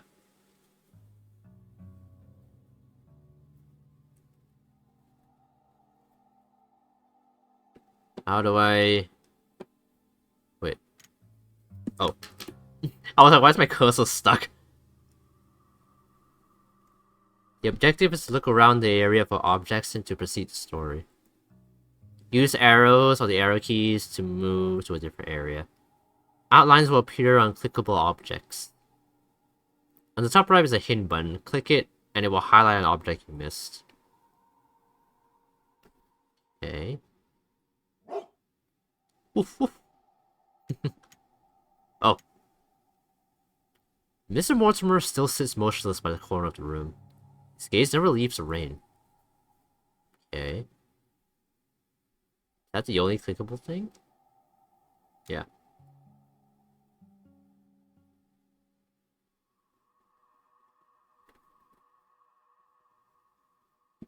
Also, by the way, I can't actually see my volume control. Oh, now I can click this one. An old rotary dial telephone. It looks like it's still in good use.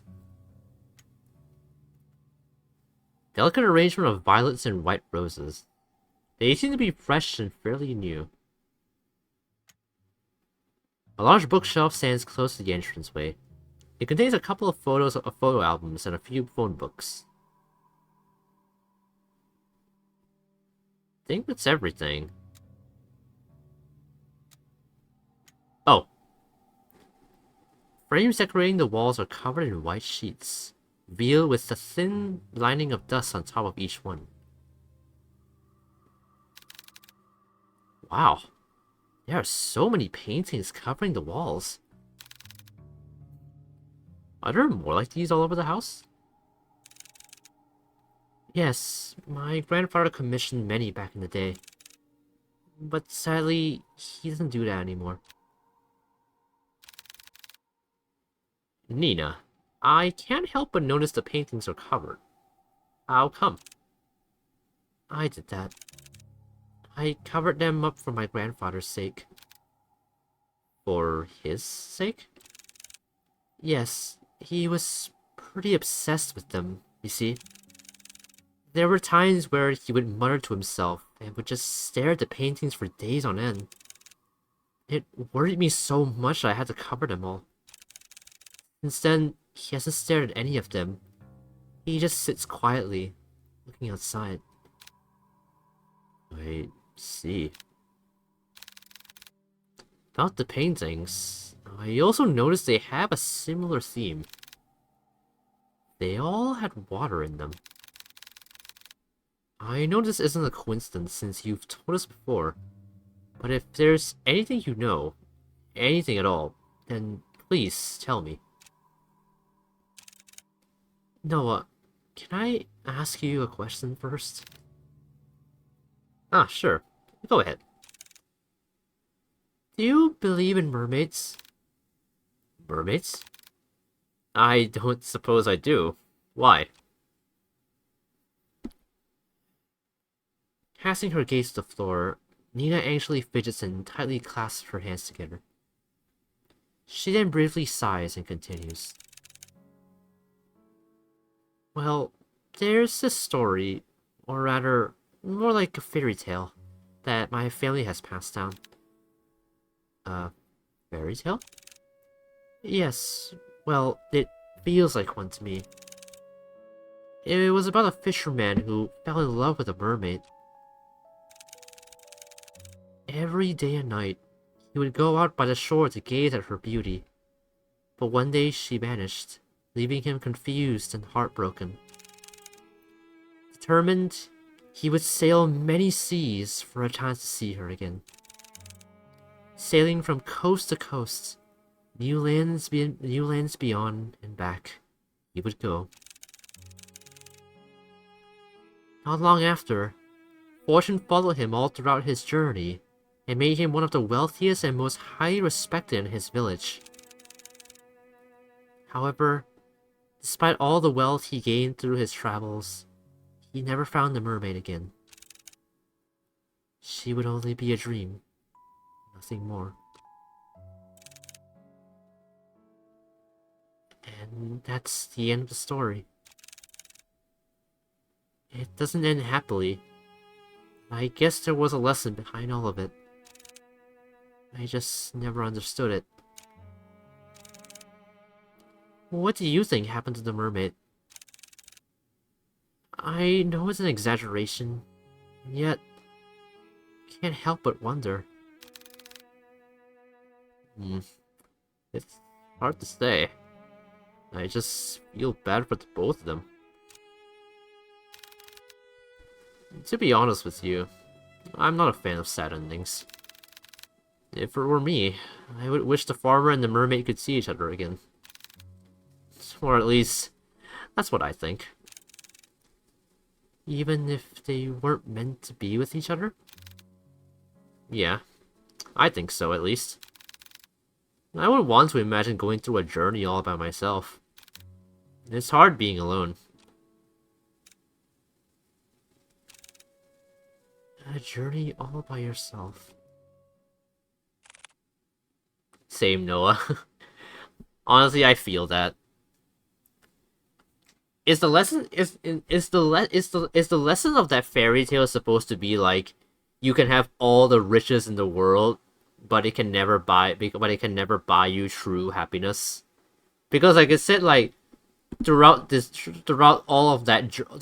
like entire journey, the fisherman became one of the wealthiest and one of the most highly respected.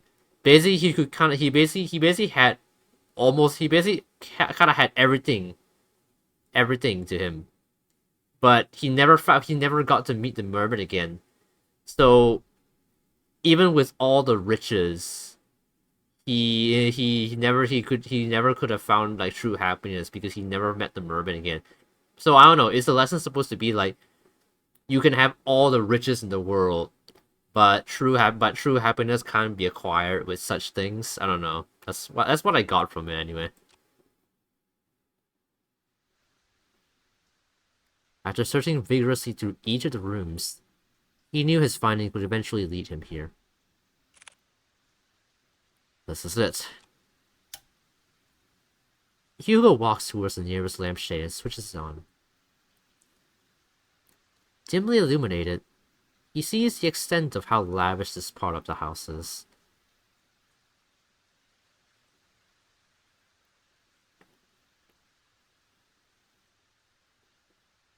From the customized window drapes to the vintage furnishings. Everything here exudes that extravagance. But much like the interior Hugo has seen so far, he finds this one in particular reeks of it. Pretty much the whole dark story of mermaids and siren. Wait, so what are you implying that like the mermaid?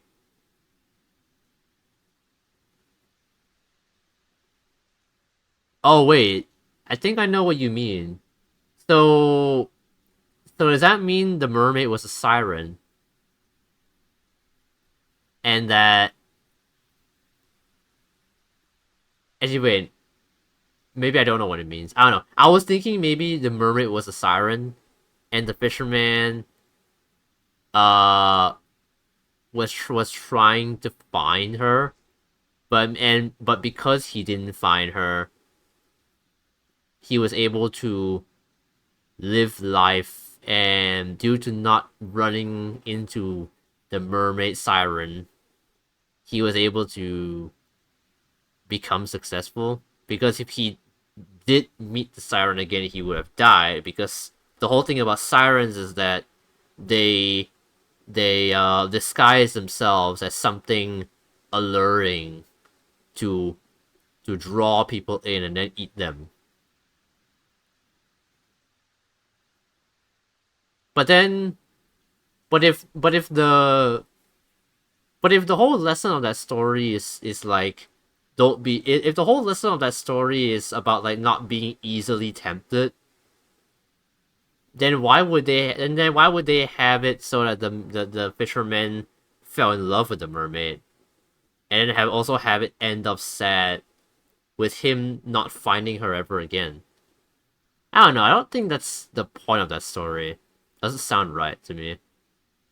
It's what both monsters do. They both lead men astray by their sound and beauty. I guess. I feel like the whole like luring men with sound and beauty and then like killing them. I feel like that's more of a siren thing than a mermaid thing. I mean, I feel like that. I feel like I then again though, I feel like the whole like legend of the mermaid was kind of inspired by the siren. So I think maybe that's where it comes from. But I don't know. I feel like mermaids are seen as more benevolent creatures. I don't know. But I don't know. I just know that think mermaids were actually inspired by the siren, which are more like malevolent creatures.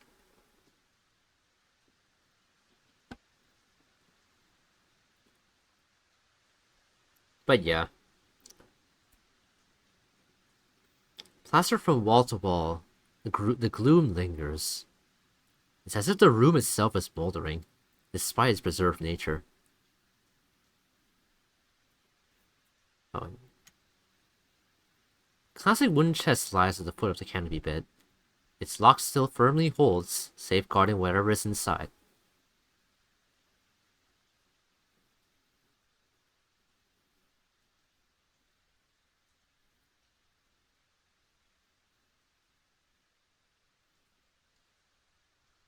Don't think there's anything else here. Scattered pieces of paper, all forgotten, lie waiting on the cold floor. Heavily etched in markings are found scrawled all over the papers. Pristine pearl white tea set sits patiently by, untouched and unused for quite some time. Atop the fireplace, unblemished and unmarked by time, hangs a curious and familiar painting of a beautiful woman floating on water. Possibly the mermaid from the story? I feel like that story has like some kind of significance in this whole thing. A leather-bound journal rests on the edge of the table. Its pages are torn out so haphazardly that the binding itself is starting to fall out.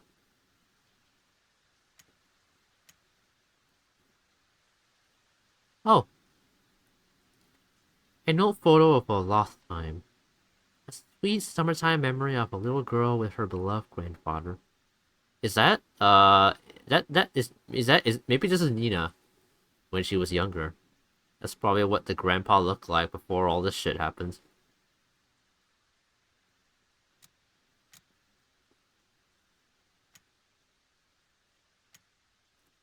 A meticulously organized set of academic books, ranging from non-fiction to geography, are all on display. However, hidden away behind the vast collection are some children's fairy tales, all carefully kept. I need to hurry. I don't want to stay here for too long.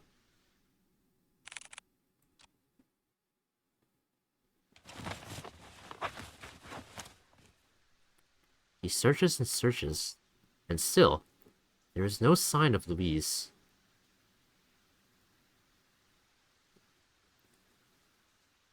It's mermaids too? They normally lead sailors into rocks that would destroy their ships. Huh. Interesting. Okay, yeah, I've never heard. Yeah, that's new. I haven't actually heard of that. I feel like most people tend to think of mermaids as like very benevolent creatures. Maybe it's because of the Disney film. Maybe if you looked at like more old stories from like when the legend was still like kind of like still coming up and it was like a very like white more like current rumor, then maybe we would have like seen stories like that. I feel like nowadays people see mermaids as like more benevolent like creatures. And maybe back in the day when like the rumors were just starting to come up, then I think the stories of them like being more like aggressive and being more malevolent would have been more common. Wait, I didn't know that. That's interesting. I guess it's like I guess it is like sort of a siren then, but I guess instead of eating people, they just kind of kill people. So they're just like murderous sea monsters, basically.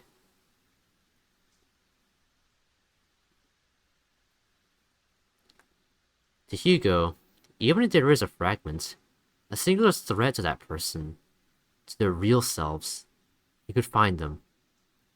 But there is nothing.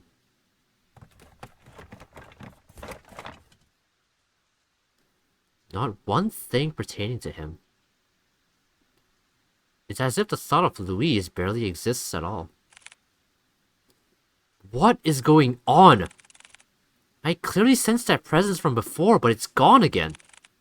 Damn it! Wish I had more time. No, calm down.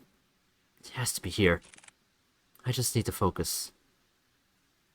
He ponders again, retracing every step and every little detail, hoping that he overlooks something. Yet, all he knows is that the one tangible thing that connects him, that tethers so closely to this space, and most of all to Henry, is the letter. Words of promise, of love, all delicately etched onto a page, but tainted with a powerful and dark emotion that has been festering for too long. Tainted. From the very start of all of this, Hugo believed that whoever Louise was, they were the ones responsible. He thought he could find them and convince them to stop their haunting for good. To bring them peace and move on. However, that isn't the case anymore. The unnatural force that binds everyone so closely together in this family is not the cause of an angry spirit. No, it's something far more devious than that. As he takes the letter out from the envelope, he notices a change within. Oh, come on. God damn it, are you serious? I just did 7 push-ups earlier. Muck pie, oh man. But yeah, Muck and Virus. Nice to see you two. How are you guys? Anyway, I'll get to that in a second. Wait, let me just read chat for a bit. I feel they're similar because they're both children of gods in Greek. I feel as though the sirens copied the mermaids since the mermaids are daughters of Poseidon, while sirens are children of Achilles. I know Poseidon. I've never heard of the other god. Let me search this up. Achilles. In ancient Greek mythology, Achilles, a god that was associated with the Achilles River, the largest river in Greece. Father of the Sirens. Ah. Huh. Interesting. That's new. Chad, receive. Love you. Well, I guess you're forcing me to work out, so fuck it, I guess. Okay. Time to do this. 1, 2, 3, 4, 5, 6. Okay.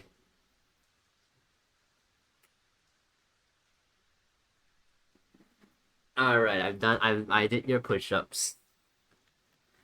Alright. But yeah, anyway, Virus, Muck, how are you two? How was your weekend? Hope your weekend's been going well. You guys do anything interesting today?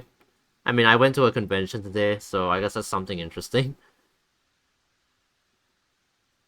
But anyway, yeah, I actually never heard of Achilles. I mean, I don't really read much about Greek mythology. I just know like I just know like I just know like the ones that everyone knows. I mean, everybody knows the gods like Zeus, Poseidon. What's another like really what's the god of hell in Greek mythology? Hades, yeah. Hades, yeah, I only know like those ones. I mean, I don't know. I don't know. Maybe Achilles is also like very well known. I'm just like not. Maybe I'm just not. Maybe I'm just like not. Like I'm just not like too very well versed in like Greek mythology to know those ones either. I don't know. Are we good? How's stuff going? It's going good. I'm off from work tomorrow, which is why I'm streaming today. So yeah, because like we had quite a busy day yesterday, so they're giving us like 3 days. Actually, we haven't actually confirmed if it's 3 days. So far it's only confirmed that we have 2 off days, one being tomorrow. So we're waiting to see if we actually do have 3 days. I hope it's 3 days. I really hope it's 3 days. It better be. We were promised with 3 off days. They can't like go back on that. In simple, it's simple for Greek. If you're a male god not named Zeus, Poseidon, or Hades, you're usually one of their children.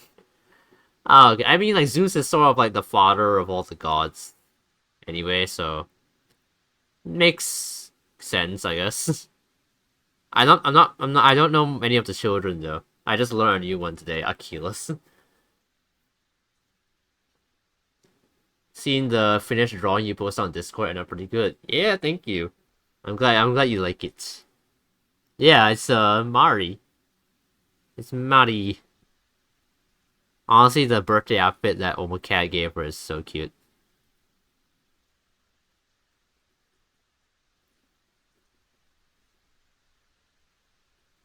As he takes the letter out from the envelope, he notices a change within.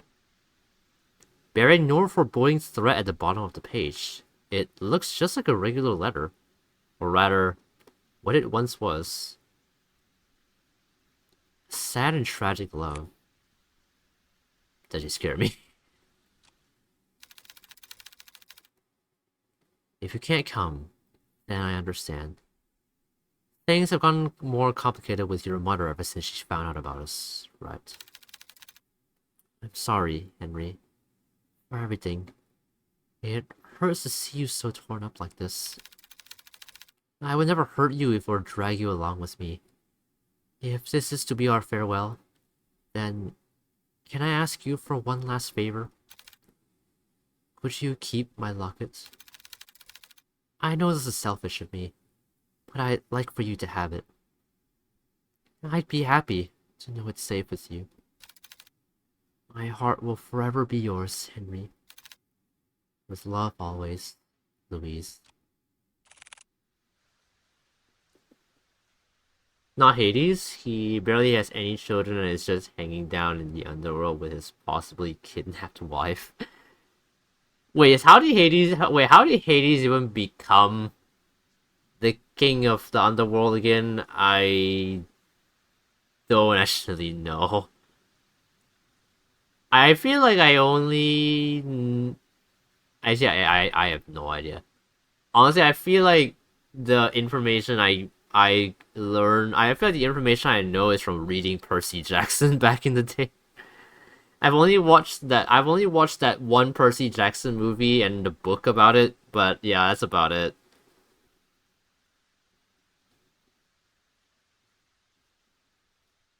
I'm sure you know a few of Zeus' children like Athena, Ares, or Hermes.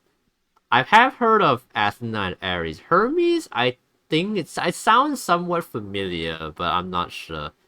I have no idea like what their history is or what they represent or what they are or what they yeah I don't know. I wasn't like I wasn't like into Greek mythology enough to actually bother to go and like look up what they were actually. So yeah, I don't know. Why do I don't know why, but I feel like Athena is a river related god, but I'm probably wrong. Yeah, I'm probably wrong on that. Aries, I don't actually know. Isn't Aries also like a an isn't Aries also like an astrology thing? Just like it's just spelled as Aries. I'm not sure if it's related to the Greek Aries. After the Titanomacy war with the Titans, their lands were divided up, and Hades got the underworld. Ah, okay. Ares is one of the war gods and is a huge prick. What? Why? What did he do? Also, I never knew that. I don't know why, but I always thought Hades was okay. I think my issue is that I was applying like the the way I think I was comparing Hades and Lucifer from Christianity because I think because in the Bible I'm pretty sure Lucifer was an archangel that was cast down by God, and then now he's kind of in hell. I think I was comparing Hades to Lucifer, and I think that's like a completely wrong comparison because like it's like two different beliefs.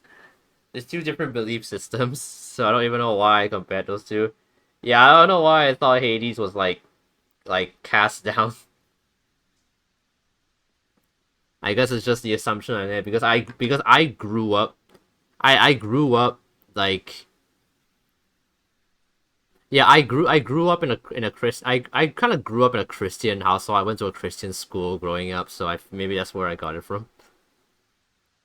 Yeah, Hades gets a bad rep for no reason. He rarely does anything unreasonable. Hmm.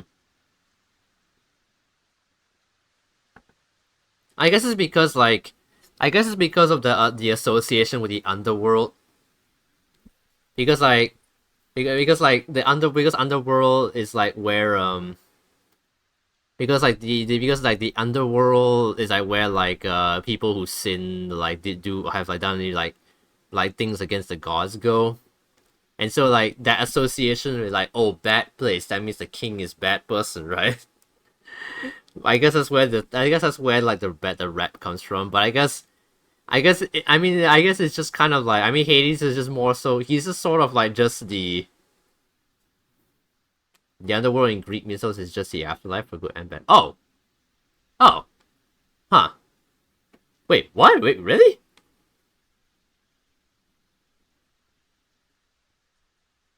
I've actually never knew that. I always thought the underworld in Greek mythos was like hell or Jahannam or something like that. I guess not. Okay. Okay, yeah. I'm having like my knowledge of Greek mythology completely rewritten in my head. I mean, I probably needed to have that done anyway at some point because I never actually read up on it properly. Yeah, huh? I never knew that. So I guess so. Whenever someone dies in Greek mythology, they just go to the underworld.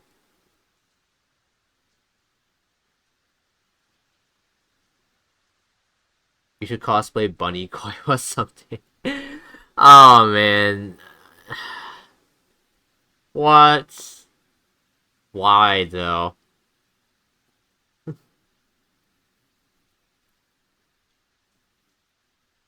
I'm not sure if I'll ever do that. It'll be too humiliating. It'll be too humiliating to ever do.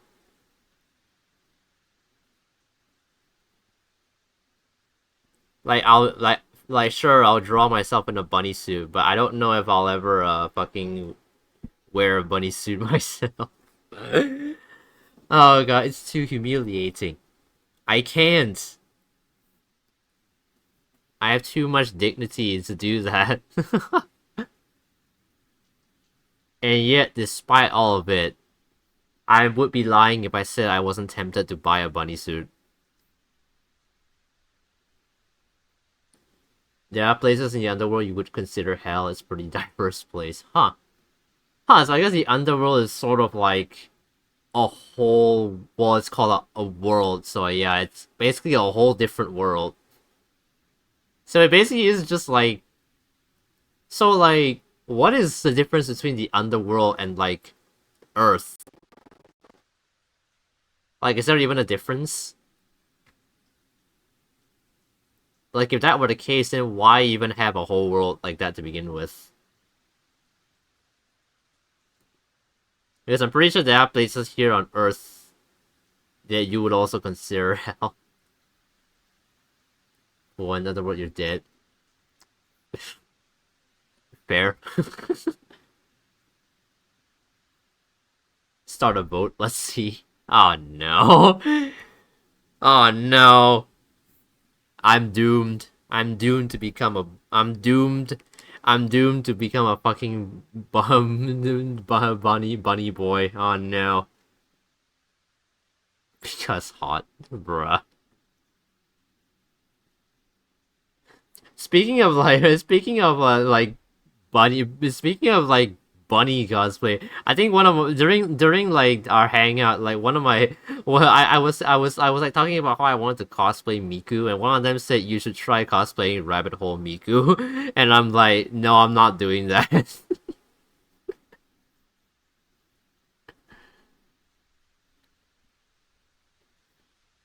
So this was a true letter.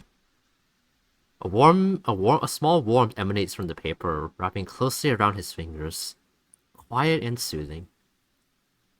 The fragment Hugo was searching for. Louise, I'm sorry. You were also a victim in all of this too. Please, if you can hear me, I need your help.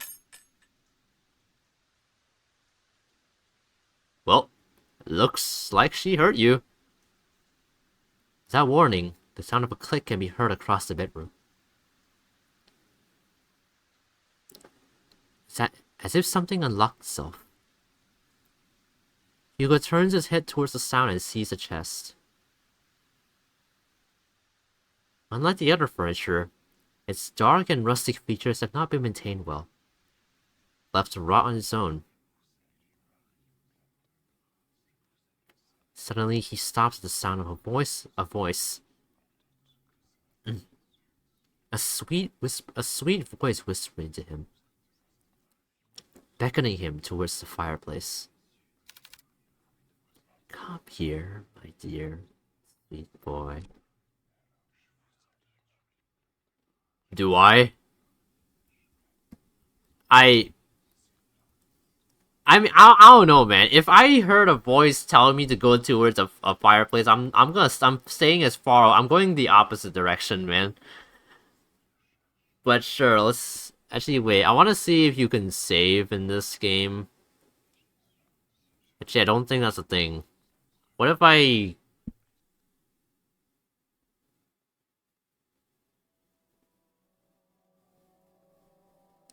There, mounted by the fireplace, is a painting of a beautiful woman floating on water. Her pale skin is I almost said iridescent, that does not say that, incandescent. Brilliantly prominent against the contrast of the dark, murky waters that keep her hidden. Keep her bound to the canvas. Hugo stares intensely at the picture. An empathetic sorrow swells within him, disarming his very senses and forcing him to inch closer. Surrendering himself to the sweet song. Poor thing. How lonely you must feel. You are a lot like him. Like Henry.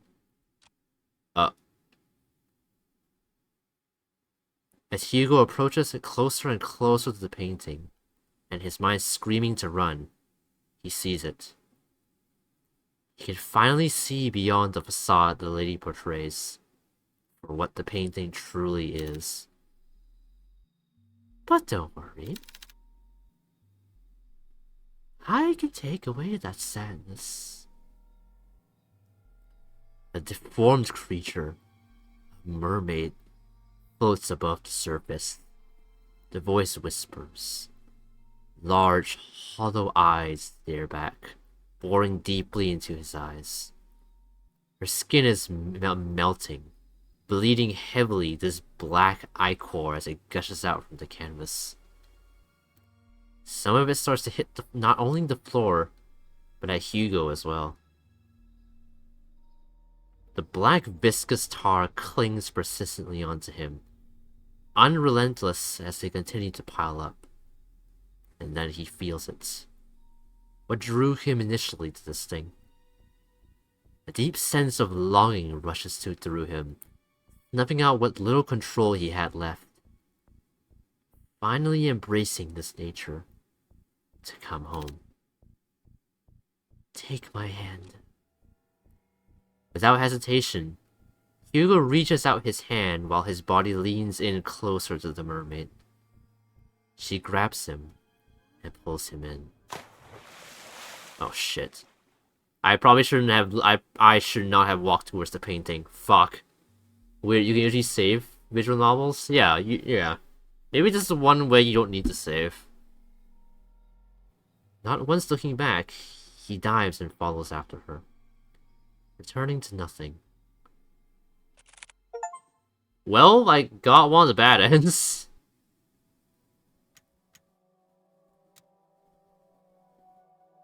Oh. Huh, wait. Wait, but there's loads. Alright, so we're gonna have to restart.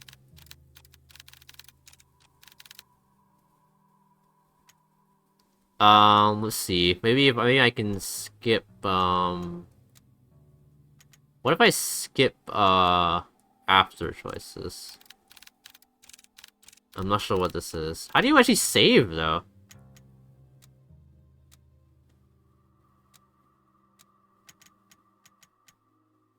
There's no save option. I don't understand.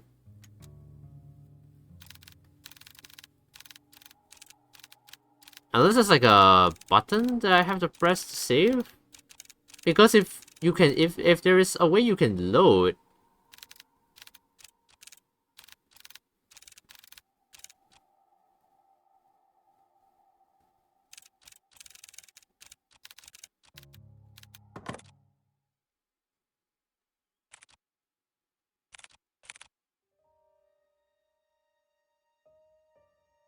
I don't understand how you save. Oh.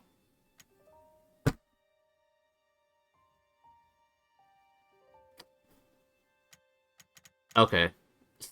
So it was there the whole time? I thought it would show up if I press escape and it would show up here, but no, it's the menu. It's the menu on the fucking sidebar. Okay, well thank god there's a way to skip.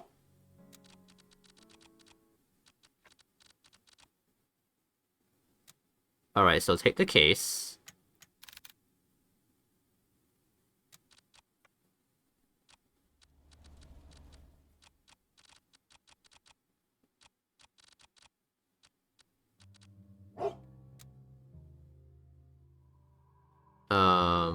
Do I have to do this again?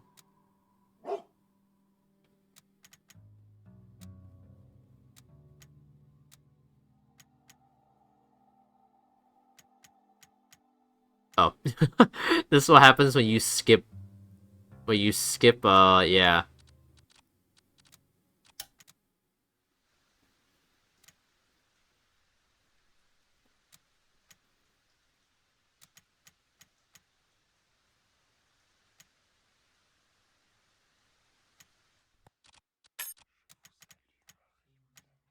Alright, don't go to the painting.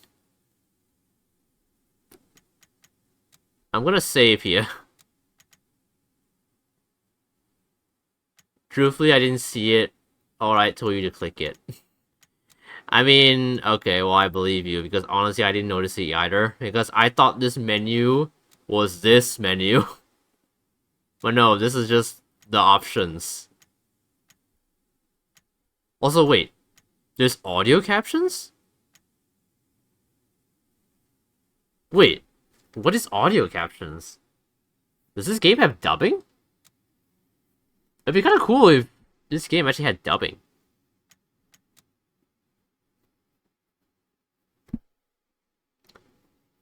Maybe I'll stick to like I'll stick to like voicing it for now. I want to actually see if that's actually like dubbing. I'm not sure what they mean by audio captions. Or maybe it's like just like some, or maybe it's just like a sound that the characters make when their dialogue comes up. It's not actually them like speaking the words. Maybe it's just like a ah or a oh, like that. You know, like sometimes visual novels will do that where they will like, have the characters make a sound, like a generic, like a general sound of, so you can kind of know what their voice sounds like, but they don't actually like read out the dialogue. It could, maybe it's that. Maybe that's what they mean by audio captions.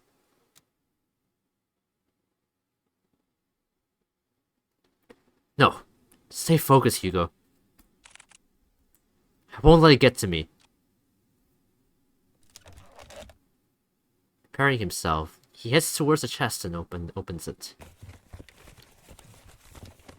Inside, scrambled together are bunches of notebooks and small trinkets.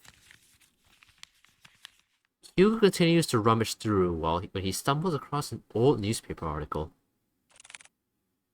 A young man found dead by the lake. An unidentified young man was found on the morning of redacted 3 days prior to his death, according to the police. Ruled as a suicide, police have claimed that the troubled youth drowned himself. This is certainly a tragic case. This is certainly a tragic loss. An unfortunate event indeed. Redacted comments. No claim of his body has been made yet. Louise. At the corner of Hugo's eye, he spots a bright glint buried beneath the clutter. He reaches for it. A lock of brilliant gold shines unblemished, retaining a timeless luster. Inside, it safeguards a picture of a young man with glasses, smiling brightly. Is that Grandpa before he turned quote-unquote old?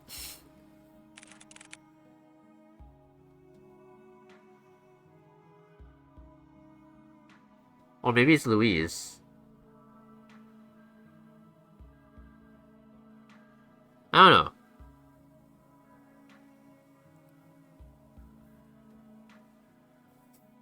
This must be the locket that he was talking about. It's so pretty. I'm surprised it still shines like this. This picture. Did he put this here? No. It might have been Henry. Oh, okay, so that must be Louise then. But why would he store it away like this? What should I do? Ooh. Okay, I'm gonna go ahead and save here. Unless there's another choice.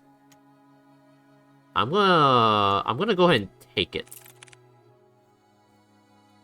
I should probably hold on to this for now. Take it to him, please. Louise? A gentle but distant plea echoes in Hugo's heart. A forgotten ache of yearning and regret grips him dearly. Feelings not of his own start to rise like small ripples on a pond. Waiting to be found again and remembered. Don't worry. I'll bring it to him. I'll make sure of it. Hugo is about to put everything back into the chest when he feels a wet and cold sensation crawling up his leg. What? Water? A pool of water relentlessly spreads across the floor. Oh no, it's happening. The water ghost is here. Already seeping into the chest. Damn it! No! Oh fuck. Oh no. Suddenly, the lights shut off. A scream is heard, followed by a myriad of shouts. Hugo is about to call out to Noah, but stops at the sight of pale feet before him. Oh no, what the fuck? Looming over him stands a tall and ominous figure. His face shrouded in complete darkness, devoid of any human emotion. It appears as a young man, but Hugo knows that it's far from it. No. This very thing is trying to imitate a human form. Trying to be human. Hugo could only stare back. Paralyzed with fear, he is forced to watch the horror as it slowly creeps towards him. It's just like before, the sensation of someone staring at him from within. But this time, it's drawing nearer, inching ever so closely. The words to call out to Colby or Noah fail to reach out.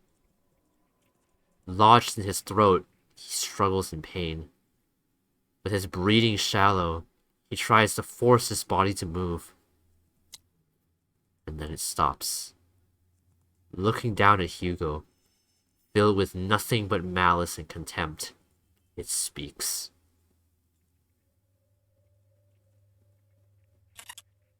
Don't get in my way.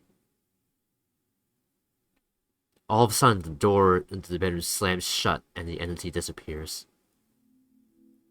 The tension from his body finally releases its agonizing grip and he gasps desperately for air. His vision blurs and his breathing is haggard. He staggers towards the door. He yanks at the handle several times, but it's tightly jammed. Fuck! Noah! Colby! To his dismay, he is only greeted with silence at the other end of the door. Damn it! From a distance, he faintly hears the sounds of Colby's relentless barking as it gets further away from the house. Hugo rushes towards the window. He tries to pry it open, but just like the door, a heavy force prevents him from doing so. Like being underwater. His movements are slow and drawn out. I was about to say, why not try breaking the window? But yeah, if your movements are slow and drawn out, I don't think you can generate enough force to break it. What is going on in my fucking WhatsApp? God damn it! My two friends are like still on that stupid meme I sent. As if being dragged down by that thing. Fuck this! Frantically looking around the room, he spots a nearby chair. Without a moment sooner, Hugo grabs the chair and starts to strike the window. Bit by bit, the window cracks get larger with each blow, splitting off smaller pieces. What the hell is this thing made out of? Still trying to catch his breath, he musters all the strength he has left for a final blow. Damn you! Just break already! There we go, finally! What is that, bulletproof fucking glass? Actually no, I think even bulletproof glass wouldn't be able to break. Well, you heard the man, Scoop, let's skedaddle. I wish we could, but we're stuck in a room because a ghost trapped us in here. Clearing out the remaining glass shards, Hugo peers his head out to see any railing he can grab a hold of. However, instead he discovers that the wall adjacent is covered in ivy. Despite how heavy the rain has drastically become, he reaches out for it, grabbing a handful of the vines. Carefully, he climbs out the window, gripping tightly and making sure he doesn't lose his footing. Yet, to his luck, the patch of vines he clutches starts to tear away from the wall. Oh shit. Out of desperation, he struggles to find his grip on another, but fails when his hands slip out of reach. Shit! Ow. I hope he didn't break anything. Clambering wildly as he loses grip on the ivy, he crash lands down into a thicket of bushes. Air forced out of him, he heaves uncontrollably, trying to even out his breathing. But even that is laborious. An immense pain spreads across not only his back, but his entire body. God, getting too old for this.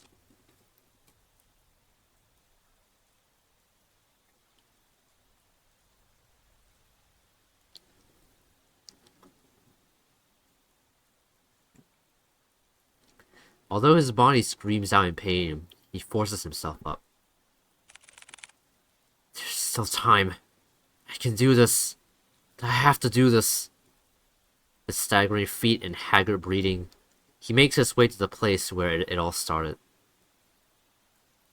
To the lake, where this tragedy starts and ends.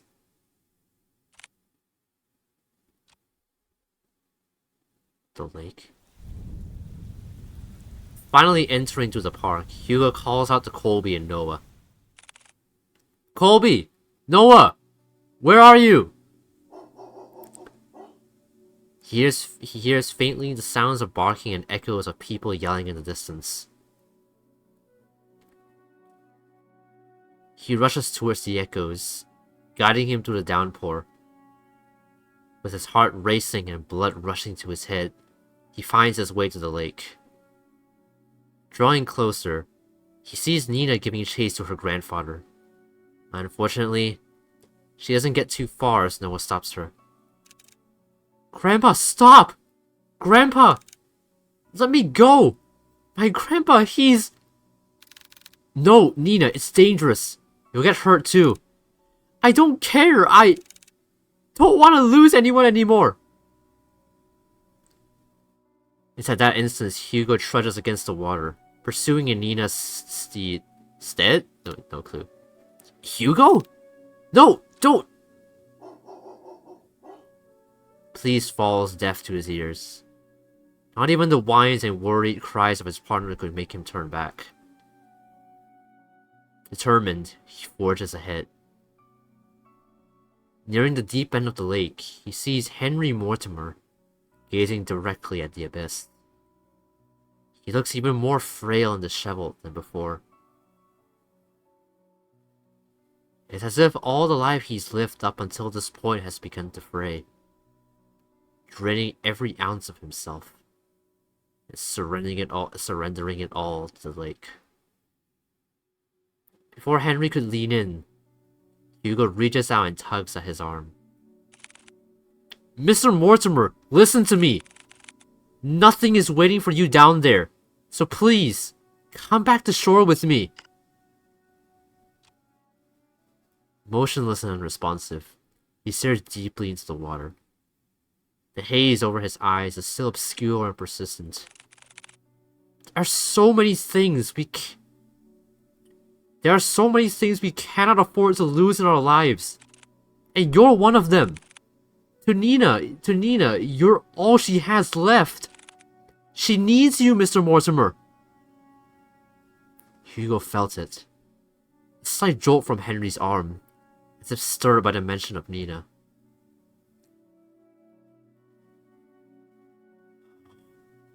He slowly turns to face Hugo.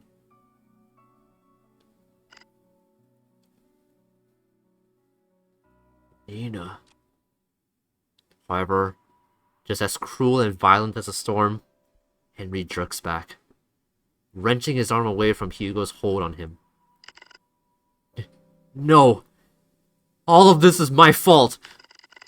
Only I got to Louise sooner, then none of this would have happened! He was waiting for me. He was patient with me.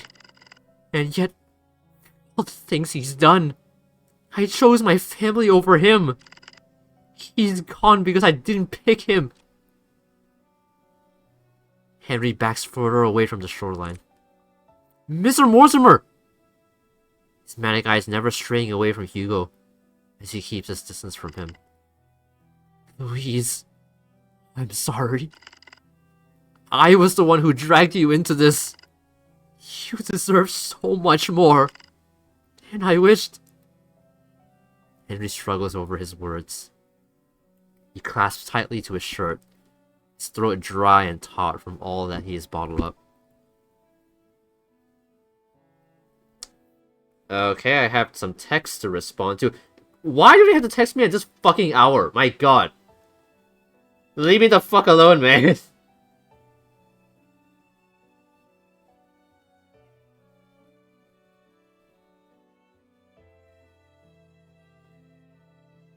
Give me a moment.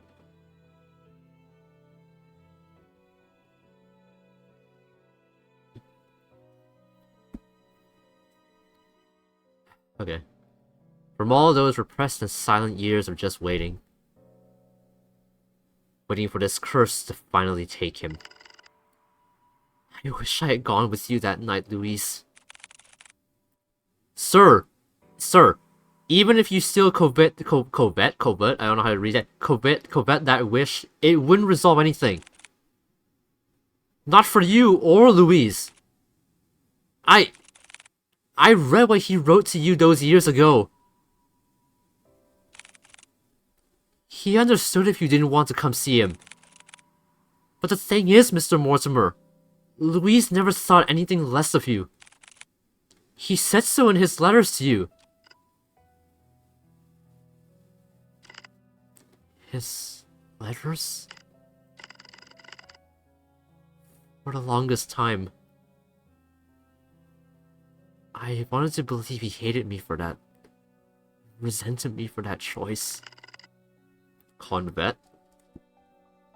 There was no N in that word though. You know, I'm gonna Google this.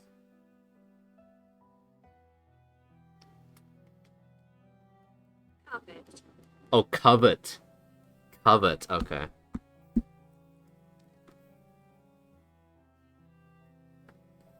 Or at least, I thought it was easier for me to think that way.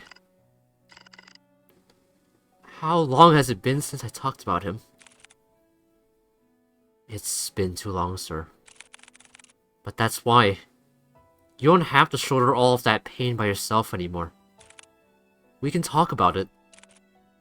About you and Louise. All of it. Together. Hugo extends not only his hand to him, but a promise. A promise that Henry had yearned for so long. A way to forgive himself. He hesitates at first. What fool believes in a deserved forgiveness? Such a thing doesn't exist. And yet, despite everything, Hugo still reaches out to him. To a stranger. Maybe he can be forgiven. Just as he was about to reach out for Hugo, a hand slithers around Henry's instead.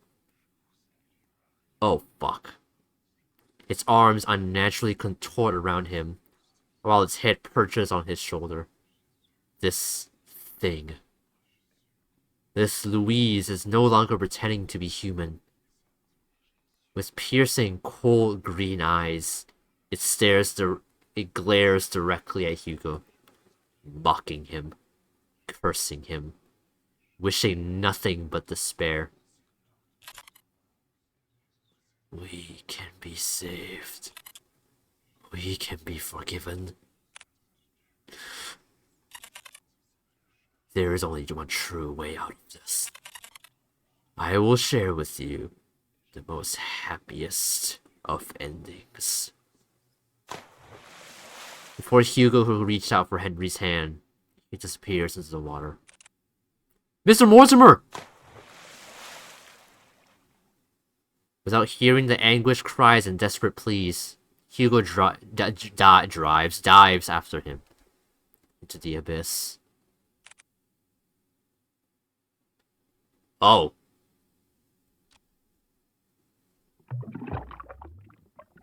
We don't even know what's happening anymore. It's actually like just nothing anymore. Time is nothing at this rate. At this point.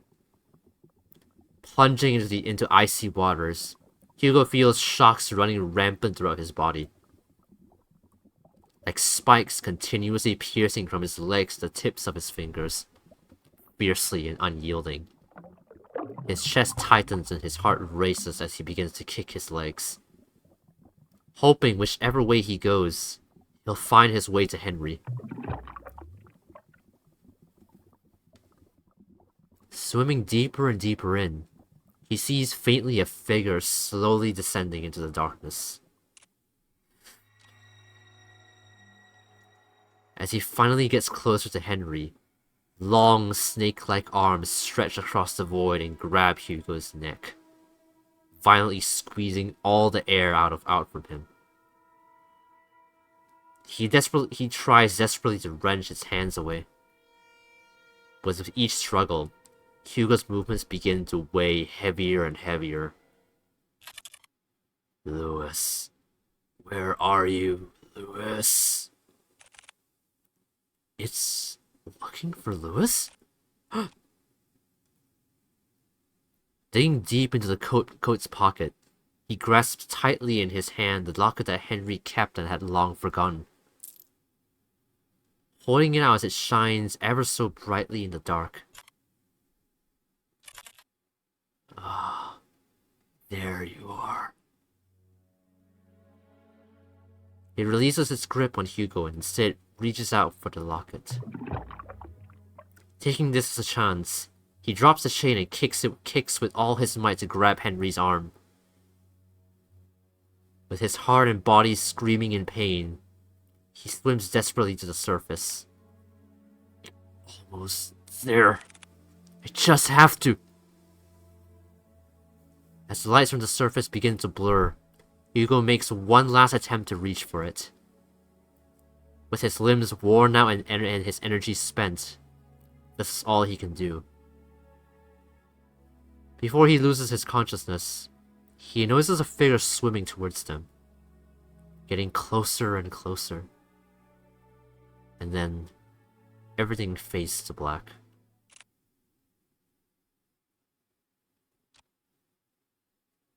Drifting along for what feels like an endless sea, Hugo courses through wave after wave, not knowing where he's going or caring for that matter.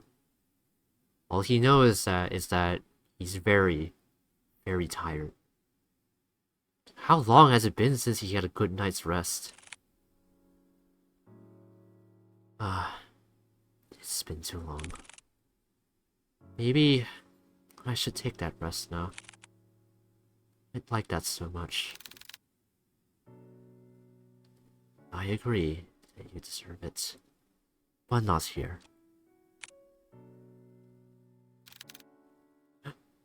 I'm sorry for startling you.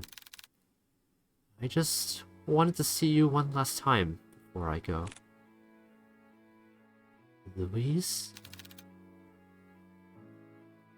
You've done so much for me and Henry. I can't thank you enough. No worries. I want to thank you too for watching over me. And also, I want to apologize for my remarks from before. I really thought I had things figured out once I found you, but you know how that turned out for me. It's alright, really. After all this time, I didn't think anyone could hear me. Especially Henry. Hey, Wi-Fi! Welcome to the stream! How are you? Thank you for coming. How is your Sunday? Are you tired as always? I assume you're tired as always. Super tired right now. Yep, as I predicted, you are always tired. It's Monday. Oh yeah, I just realized it's 12. Working like 8 hours, oof. Well, good luck in work. Good luck with work, man. Honestly, the only reason I'm streaming today is because, yeah, I don't mean to make you grumble, but the only reason I'm streaming is because I'm off from work tomorrow. Yeah. Yeah, I'm sorry to hear that you have work tomorrow. Hopefully it won't be too bad. But yeah. I assume that means you have to go to bed soon, right? Because like, I assume you want to get at least like 7 hours of sleep. So yeah, if you have to leave early, then it's okay. It's alright. Louise. I was worried about him for a long time. He always wanted to keep me away from his personal struggles. To keep me safe from them. But I was too stubborn for my own good.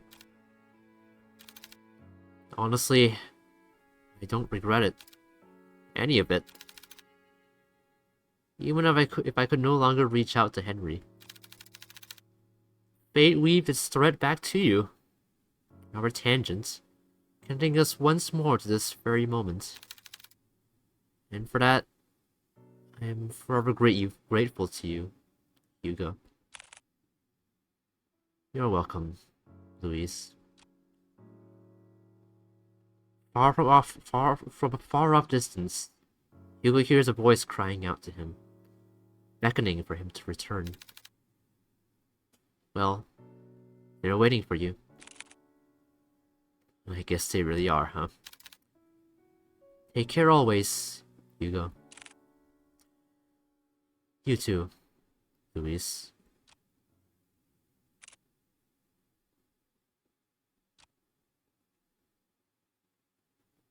With his eyes closed and his senses still returning, he feels the constant tugs and licks of a certain bloodhound, whining as he tries to wake up his partner. Hugo! He also hears another familiar voice, too annoyingly close for comfort. Eyes shot right open, he jerks up. Confused, Hugo looks around before he coughs up the remaining water in his lungs. Are you alright? Noah starts to pat his back while Colby continues to whine over Hugo. What happened? Where's Mr. Mortimer? He's safe. So is Nina. They're both okay. The police and the ambulance should be arriving soon. Thank goodness. Isn't there more you have to say to me? It's no thank goodness. I swear, you don't listen to a damn word I say.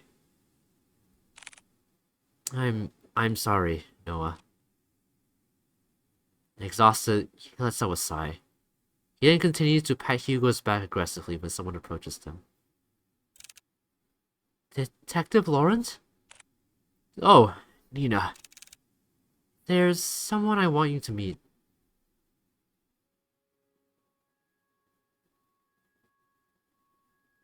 Oh. It's Henry, but in his true form. Behind her stands an elderly man. Frail in stature, he timidly looks to the side pensively as he ponders to himself. Although his youth has long faded, his eyes are what catches Hugo's attention. They are no longer a piercing and vicious green, only eyes just like Nina. Hello, Mr. Mortimer. Detective. I never got the chance to say goodbye to him. I always thought about it every day. What if Louise lived on this world? What if Louise lived on this world? What if he stayed a little longer with me? It's because of that constant mindset. I dragged everyone down. And I kept hurting, not only me, but Nina especially. I was the one who kept hurting her. The one to blame for all of this. But you, someone that I've never met, still went out of your way to save me. Not knowing my burdens or my faults. Thank you. Hugo reaches out to Henry and smiles brightly at him. It's my pleasure, sir.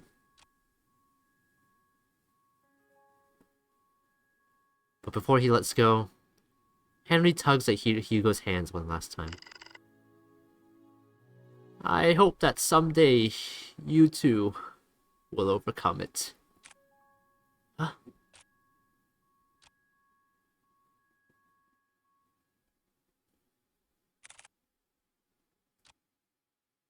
Dude.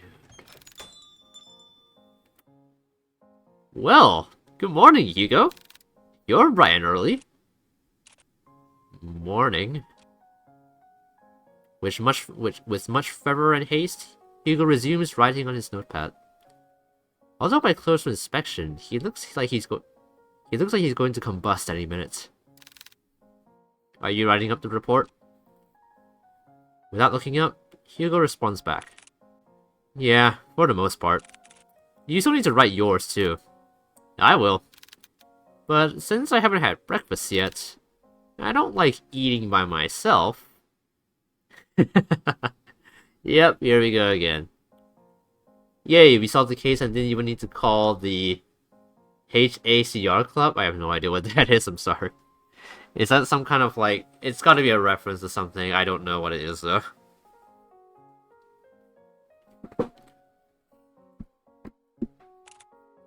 Let me guess.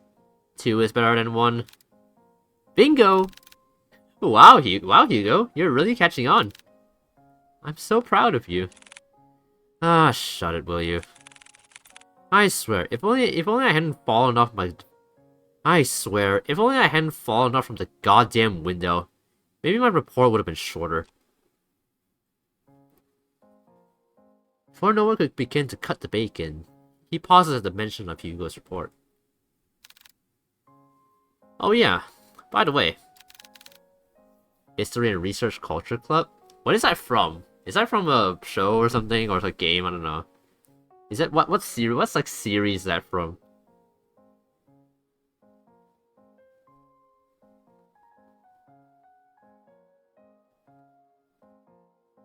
Mind telling me what happened to the Mortimer's window?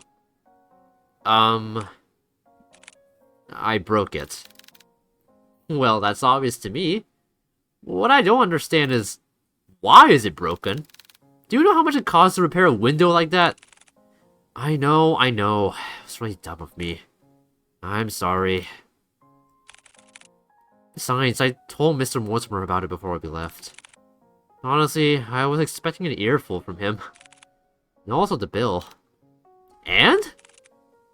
Surprisingly enough, he said it was okay. Lucky us, alright? So what? So what? You just called it a day after all that? Thank you so much, Mr. Mortimer. You broke it, you pay for it.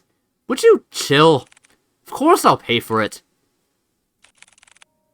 But each time I kept insisting, he just shrugged it off. Said that we already went through a lot for them. So this was nothing in comparison.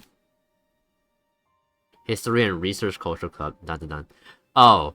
Yeah, I haven't read Dun Dun Dun in a while, so I kind of forgot a lot of stuff. I really should, like, watch the show. Or at least reread the manga, maybe. I don't even remember, like, what chapter I left on them. I don't even remember, like, what chapter I left off on. You know what? He's right. After all that we went through, we deserve at least a nap. But before he could walk away, he stops and sees a familiar person walking towards the storefront, carrying something with her. Good morning, you two. Just barely a foot through the door, a certain bloodhound stirs up from his resting spot and makes his way towards Nina, tail uncontrollably wagging. Yay, Colby! Ah, good morning to you too, Colby. Nina scratches behind one of Colby's ears, making his right foot unconsciously move on its own, scratching an invisible but desirable spot for him. Good morning, Miss Nina. Morning. What brings you here this time around? Is everything alright with your grandfather? Yes, he's doing pretty well actually. Even better than before. We talked so much last night. I hardly slept at all. But honestly, it's been a while since I last spoke to him so freely like that. I hardly felt tired at all. That's wonderful to hear. Ah, but there is something else I wanted to ask for the both of you for. To put it bluntly, I need your help. If you two aren't busy, I would like some company eating these. Inside a clear plastic bag are a stack of 2 boxes placed on top of one another. She opens the box on top and reveals a colorful array of neatly decorated donuts, all lined perfectly. No cramped or squished spaces. A work of art in Hugo's eyes. Wow, how pretty. The donuts? They look so delicious. We're more than happy to eat these with you, Nina. There he goes again with his donuts. He's a donut fan. We can always appreciate a donut, an avid donut fan. Ah, but yes, please join us, Nina, Miss Nina. We were about to have our breakfast too, weren't we, Kuya? Always so brazen in front of others. You do make it exceptionally easy for me. Ugh. Both have such great chemistry with each other. On second thought, I'm way too tired for this. I'm going to have to apologize in advance for this, Nina. But truthfully, I've been running on last night's coffee and I'm about to pass out any minute now. Ah, no worries. Honestly, I think a little break time sounds like what we all need right now. Thanks. Hugo puts down his pen and proceeds to head for the couch. Kobe follows after him. Would you like to join us, Miss Nina? I would love to. I guess we save these for later then? Yes, please do. Now come on, it's nap time. Noah sighs heavily before setting down the food on his desk. He then gestures Nina towards the sofa, in which she happily takes his offer and joins them. Ah, I'm getting old. I mean, you are old. Shut it. This is really nice. Aw. Good boy, Colby. Come here. Nina quietly coos at him and begins to scratch at the back of Colby's ears once more. Hugo leans a little closer to Noah, his voice above a whisper, but close enough for Noah to only hear him.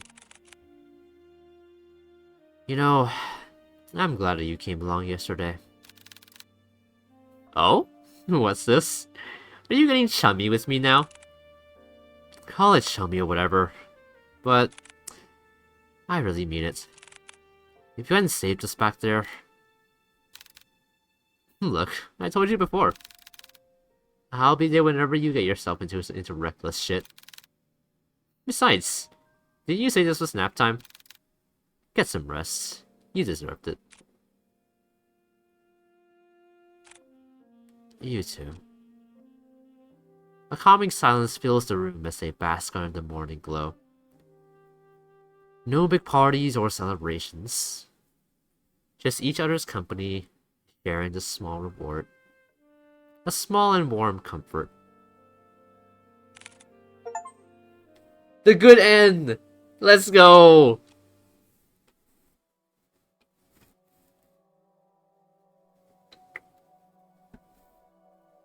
Oh my god.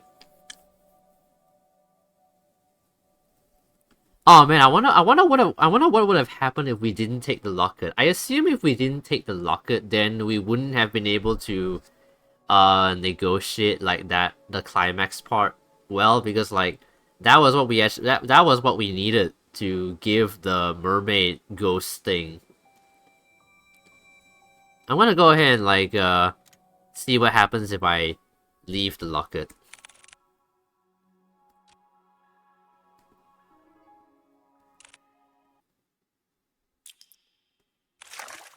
Okay, so this happens again. I want to see if it's like the same exact thing. I assume that so the ending this should definitely change the ending. Okay, so this dialogue is the same so far.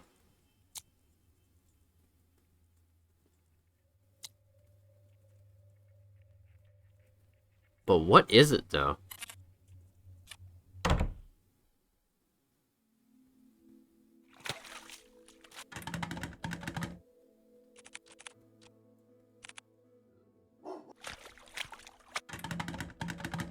Okay, so all of this is the same. I'm assuming it's gonna be the same until the lake part.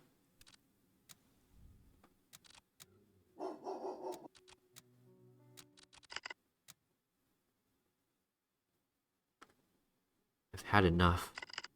Luis is waiting for me. He's waiting for me to come home. Oh. Here we go. So I think this is where we get like another ending.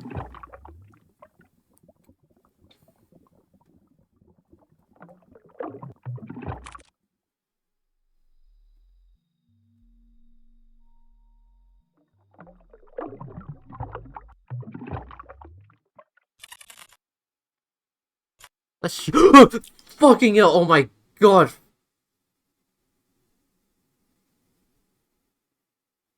That just scared the shit out of me, man. Oh my god. There wasn't even like any loud sound, it just scared the hell out of me. He feels nothing. His body weightless and floating for who knows how long. It's cold. So very, very cold. How long has it been since he felt this? This empty feeling of just not being here or anywhere. It's comforting and nostalgic. Maybe, just maybe, this isn't so bad after all. I think this is for the best. Oh no. It's far. Oh no. It's far. Far from over, Hugo. Huh? After all, you said so yourself. Seeing the things you do with a price, right? And oh, what a hefty price has been paid for your stupid little blunder. So get up, Hugo. We are far from having a happy ending. Hugo! Hugo's eyes shot right open, his vision disoriented in a blur. As he tries to focus on Noah's voice, a violent tide bursts within him as he coughs up the remaining water in his lungs. But deep down, there is something far more concerning to worry about at this moment. Where's Mr. Mortimer? I'm sorry, Hugo. I tried going back into the water after I fetched you, but the paramedics stopped me. They told me it was too cold and dangerous to head back in. No, no, it can't be. I'm so sorry, Hugo. No, please, God, no. He couldn't hear the rest of it. His body trembles as his hands clasp tightly together in fervent prayer, wishing for a miracle to happen for them. To have Mr. Mortimer return to them finally safe from harm. But for this silent wish, this small and glaringly impossible wish, no one would answer. There was no kindness in this sunrise. Only the gut-wrenching wails of a woman by the shore, pleading to any god who can save her grandfather. But no matter how many would try to search through the water, they wouldn't be able to find him. For there was no one left to save anymore. Just a washed-up, forgotten tale of a man and his mermaid. As Hugo tries to stifle his cry and soothe the lump lodged deeply in his throat, he hears it. A laugh. A cruel and heartless laugh echoes from across the lake, mocking him, cursing him. A harrowing and merciless victory for this curse. A curse. It was a curse after all. Oh. So now, so that's where the mermaid's tail comes into relevance. Oh my god. Damn. Okay. What is the break room? Oh, it's... Oh, it's the soundtrack.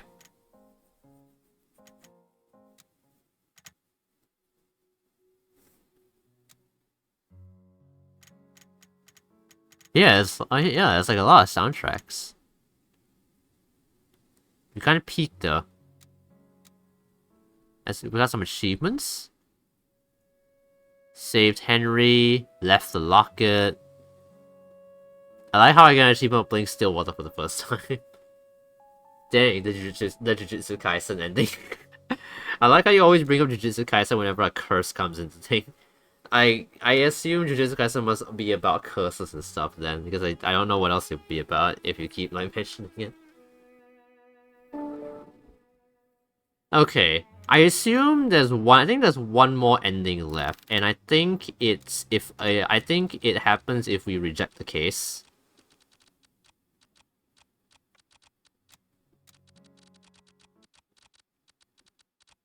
Yeah. If we reject the case. Hugo casts his face downward to stare directly at the ground in front of him, unable to look at Nina. The burden, the solitude, the madness. Hugo knows all of it too intimately. He suffers the same conflicts that weigh heavily on her mind. And yet, in spite of this, it is too much for him. Like walking along a tightrope with a ground void and unclear. Vast and empty and dark. So very, very dark. No. I can still do this. We can still do this. Before he could respond, a distant voice so charming, so terribly commanding, binds him at the spot.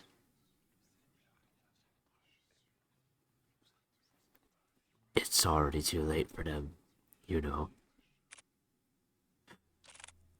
No! Not here! A dull but yet distinct pulsating sound. So rhythmic in its tune, starts its maddening melody. From the top of his crown down to the base of his skull, he feels it, all present and daunting. Just let go. Let me help you. No! I can do it! If you would just let me... Snake-like hands wrap around his head so closely, squeezing ever so tightly, that he can't help but try to shut his eyes from the pain. Such a kind person you are, Hugo. Hugo tries to ground himself. He tries to remind himself to breathe. A sweet and beloved friend. To remember that there are other people that care for him. The joy and warmth of their company. I wish you could have done the same for me. To remember that he is here in presence, and that he is useless. Hugo? Hey, what's wrong? Taking at Hugo's coat, Noah tries to catch his attention, but fails as he notices something amiss. Hugo? There's a despondent look on Hugo's face, his eyes distinctly shrouded by a deep haze as if lost in them. He won't budge. No matter how many times Noah tries to tug or shake him, he still will not respond.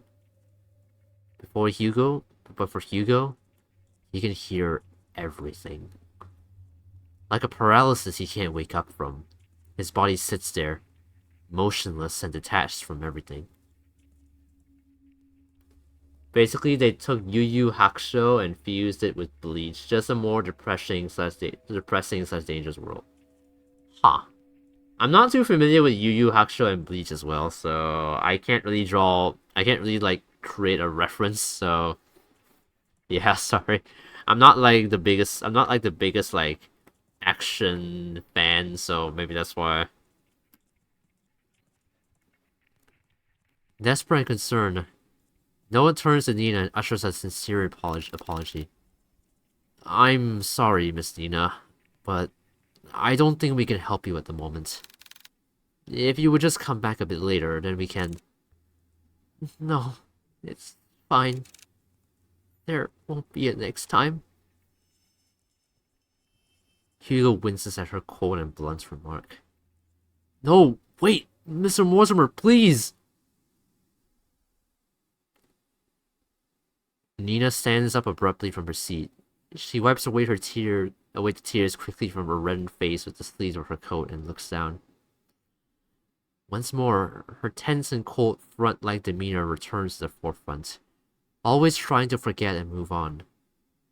Without so much as a word, she slightly bows her head towards them and walks out of the office, not once looking back. Yep, that's the next bad ending. Okay, yeah, so I think we've gotten all of the endings now. Pulling strings, Beyond the Painting, A Mermaid's Tale, and yeah. I don't know what these two are. There's also these two things over here, which I don't know what this is.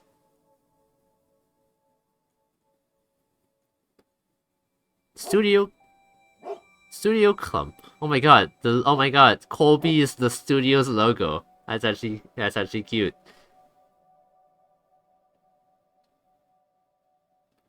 Asset spawns beta testers made in this. Actually, wait, are these links or what? Oh.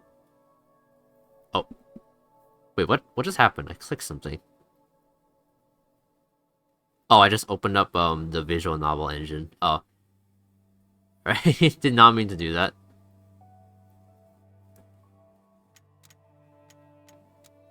But dang. Huh. I do wonder what, like, these two are, though. But dang.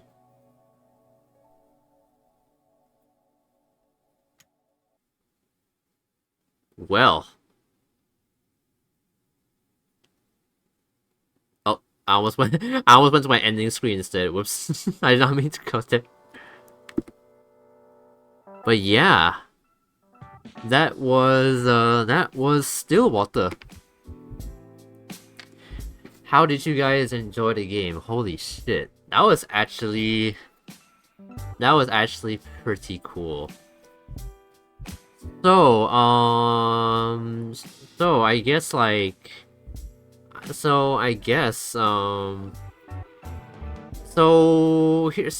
so I'm gonna try and lay out my thoughts. So I guess it really it really is a curse. It's just that whether or not we break the curse or not is depending on which ending we're going for. So the good ending is, yeah, we break the curse. And the bad ending is we don't. So the question is what is like the voice that so the question is that what is the voice that keeps calling out to Hugo? What is the voice? What is the green ghost mermaid thing that is keeping its grasp on Henry? And also, is it the thing that is keeping Henry alive? What actually is it? Also, the thing that shows up in front of Hugo when he's upstairs, the thing that tries to stop Hugo. Now that I looked at it, it actually does resemble Henry a little bit. Like even though we can't see his face, we can see like what he looks like. It was wearing a white shirt and all that. It looked like Henry. Oh wait, maybe that was Henry. Or was it? I actually have no idea. Because okay, so what I'm thinking is that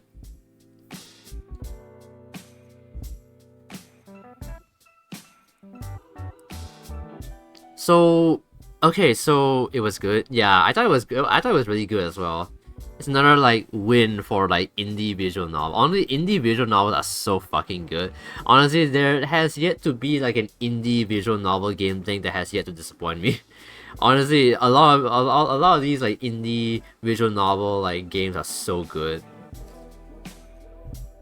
There's another thing to support indie creators. They can make some of they can make some really good fucking games, man.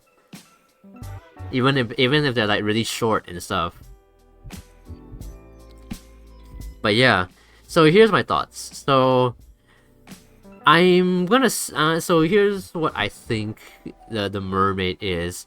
I think the mermaid, the green mermaid thing that seems to be luring because when we see Henry for the first time, he has like glowing green eyes, and that's the same colored eyes that the mermaid has. And so what I'm thinking is that the mermaid is because so the story is that Henry deeply regrets leaving. He deeply regrets leaving Louise. Whether Louise was either like a really good friend or Henry's partner even. Actually, I think Louise was probably like Henry's partner. Because from what it seems like from the dialogue. And I guess Henry's mom found out and didn't like the fact that they were together.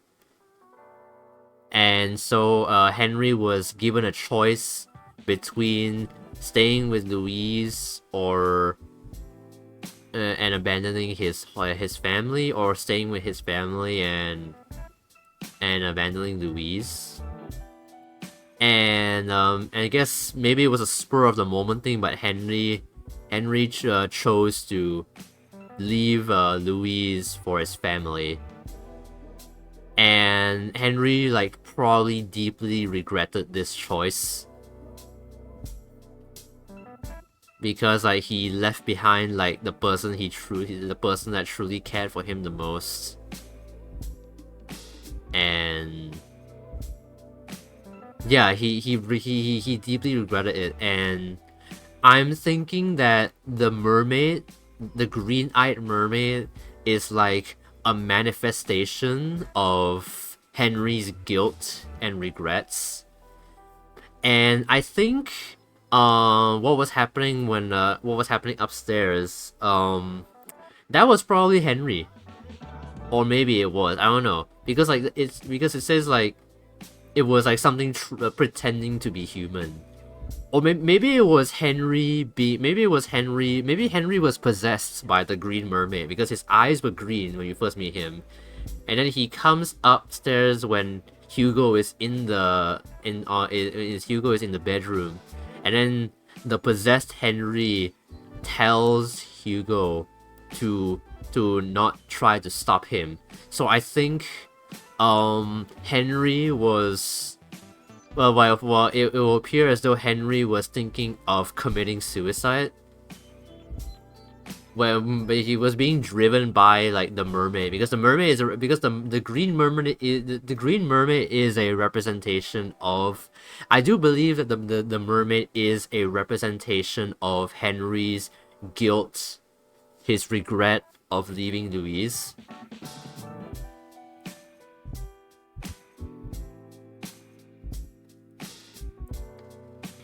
And so this guilt probably caused Henry a lot of anguish, to the point where it kind of became its own thing, and it kind of and slowly but surely it drove him to kind of like attempt to end his own life, which is why he said, "Don't try to stop me," to Hugo, and locked him upstairs so he wouldn't like be able to stop him from jumping into the lake.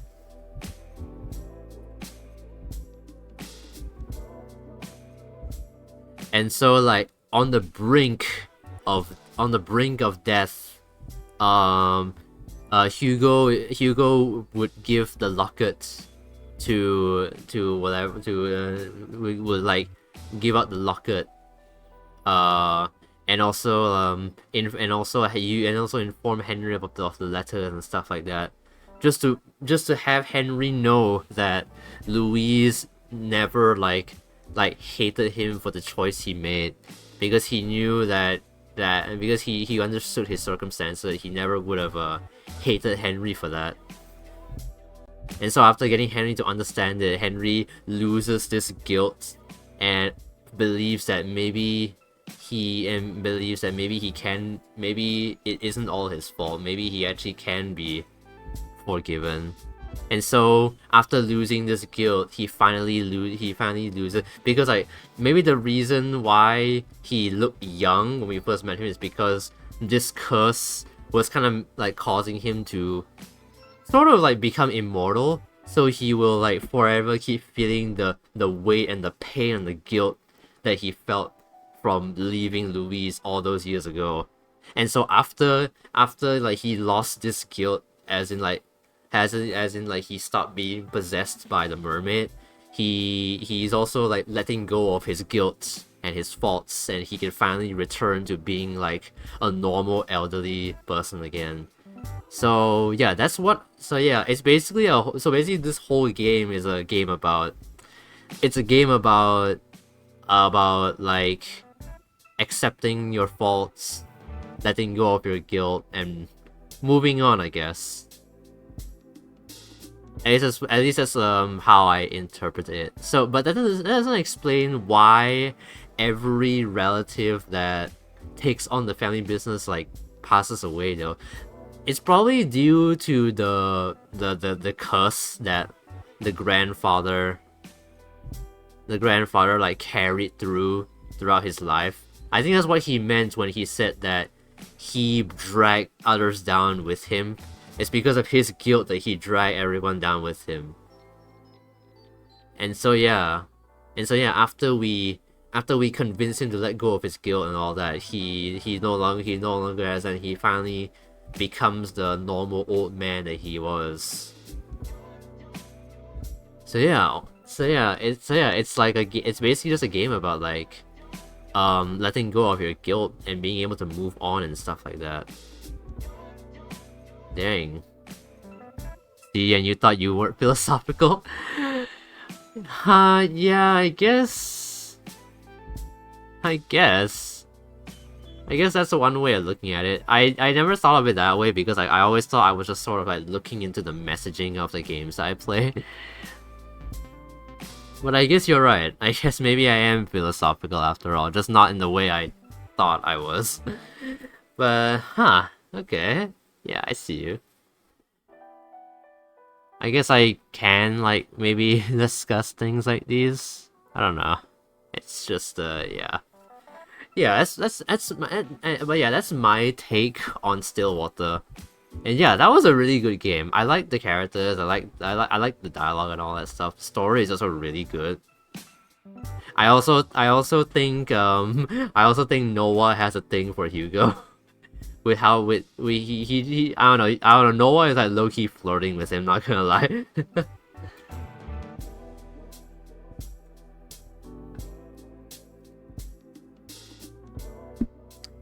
But yeah, that was a really good game, man. He has to. Yeah, I think so. But yeah, that was a good game. That was actually amazing. Oh my gosh. But yeah.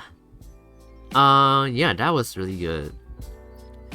And yeah, I actually forgot to mention something, because I want to like talk about this for a bit, but yeah.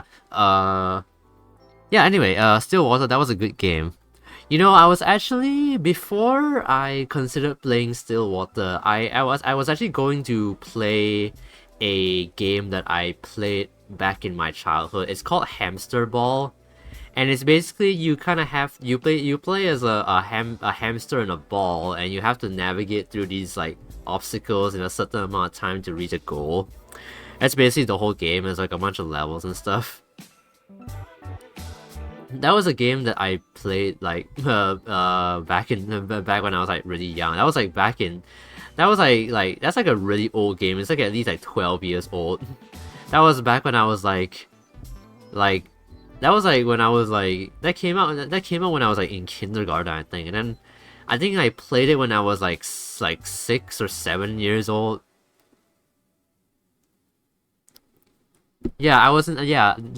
I was initially planning on playing that game tonight, actually, for tonight's stream, but when I tried to download the game, I don't know what's going on. I don't know if it's because like it's an old game or what, but like it just kept crashing every time I tried to open it, and it just wouldn't work. So I had to find like something else to play on stream because like the game was kind of broken, so I had to find something else to play. So I decided to settle on this game because I had it in my stream ideas Word document. So I was like, yeah, why don't I go ahead and play this?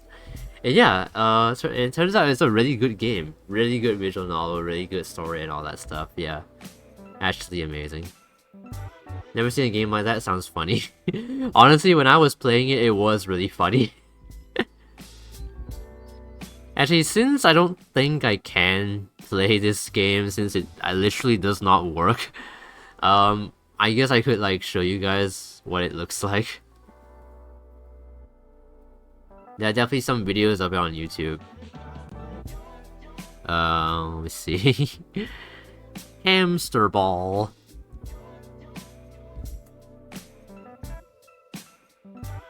Yeah. Yeah, it's like it's a bit it's pretty funny because like sometimes like all right, here we go. Oh, that's a really big. I'm gonna use like my other browser because I don't want to because I'm too lazy to go and hide my bookmarks and all that stuff. I can't even see. That's wait. Oh yeah, it's here. Wait. Yeah, here we go. Alright, I'm on Chrome right now. I usually use Brave. My Brave is my main browser, but I have Chrome installed just in case I have to alternate or something. But yeah, it looks like this. Yeah, the game looks like this. And so and so basically, yeah, basically you play as a hamster ball. You can tell like how old this game is as well. Look at it. No, this video was 12 years ago. Look at that.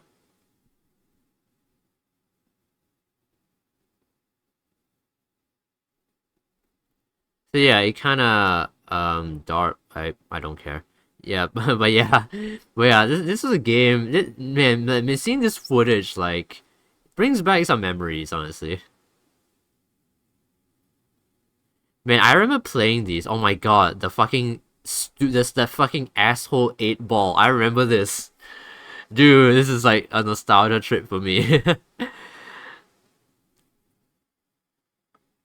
I don't know why this guy has like 4,000 over seconds though. Usually you only get like 30. Usually you get like usually the amount of time you start off with like 15 seconds, and then the time kind of like goes up slightly depending on how complex the level is, and you have to get to the goal within that time or else you won't be able to unlock the next level. But yeah, this is a childhood game of mine. If only I could like get it. If only I could like get it working. Then I could have like played it on the stream. It would have been like a nice nostalgia trip. Because I look at this. Honestly, this would have been like a. I feel like this would have been like a game that I would like rage on stream with. I mean, look at this. I mean, it looks easy. It looks like we have a lot of time because like this guy has like 4,000 over seconds for some reason. But in reality, if you're playing the game for the first time, you have to like get the ball to the goal under like 30 seconds or maybe 60 seconds, depending on the complexity of the level. And like and yeah, it's not as easy when you have like that amount of time.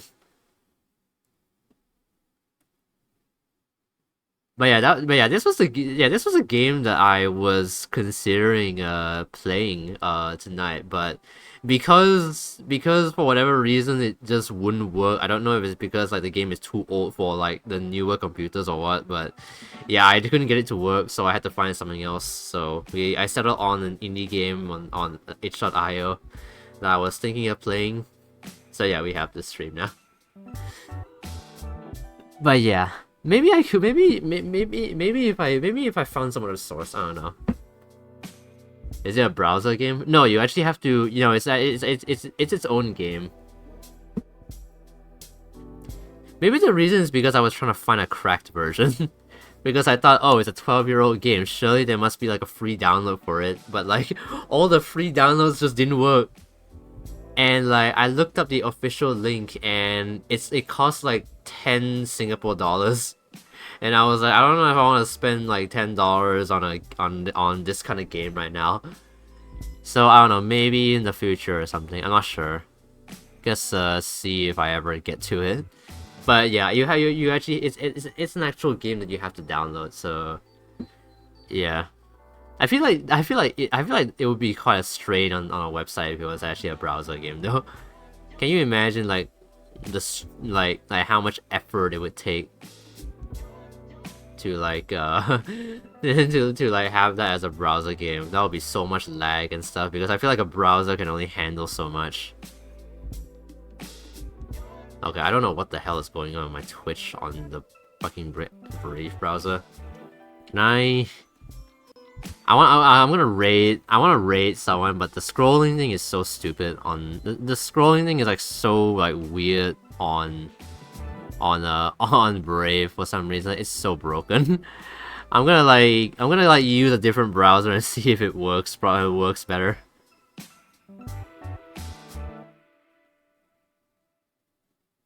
Alright, let me log in. I hope I remember my Twitch. I hope I remember my Twitch password. I haven't like. Let's see if it works better if I use a different browser. Is it this?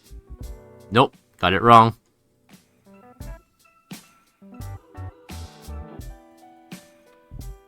Okay, it's gotta be this, surely. Oh, yep.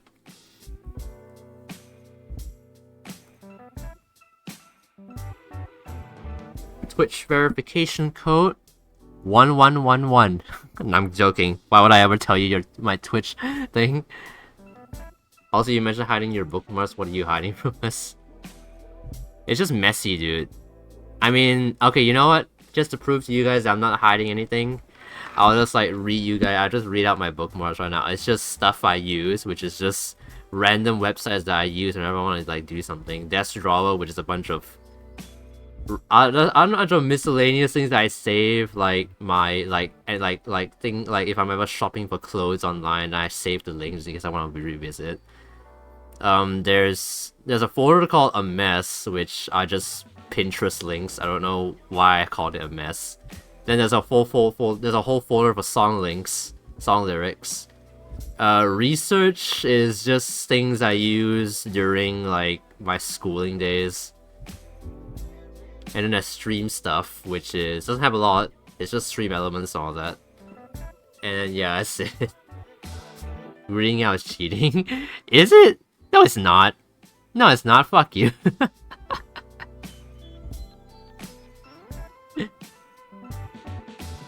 Alright, let's see. Does scrolling work better on Chrome? No, it's just as bad. Actually, no. Actually, no. I think it's like slightly better. It's still lagging a bit, but at least I can actually scroll properly. I think it's just due to Twitch trying to load a bunch of streams at once. I don't know though. It's really weird. They really need to like fix it. Man, Twitch really needs to fix that website, bro.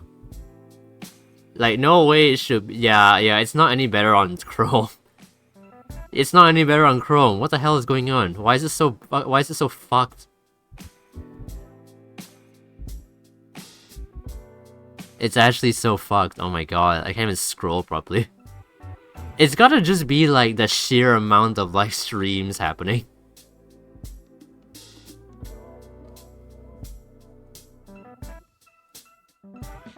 Sounds like a Chromium skill issue.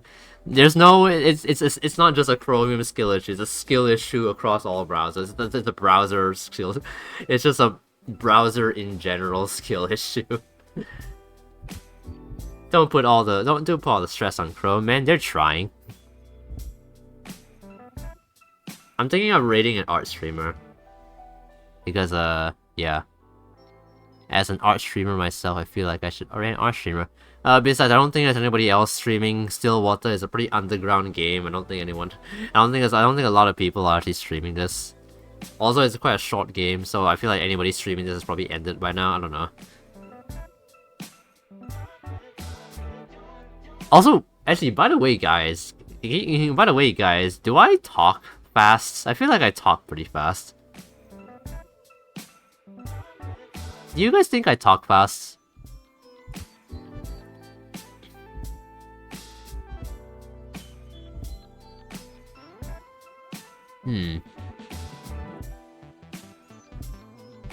No? Really? You guys don't think I talk fast? I always thought I talk pretty fast. Uh-huh.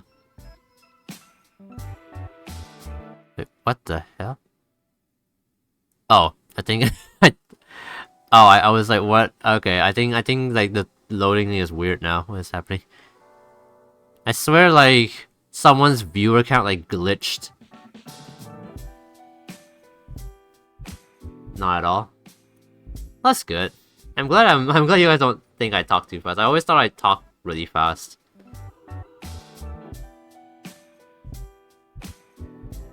How about the least person?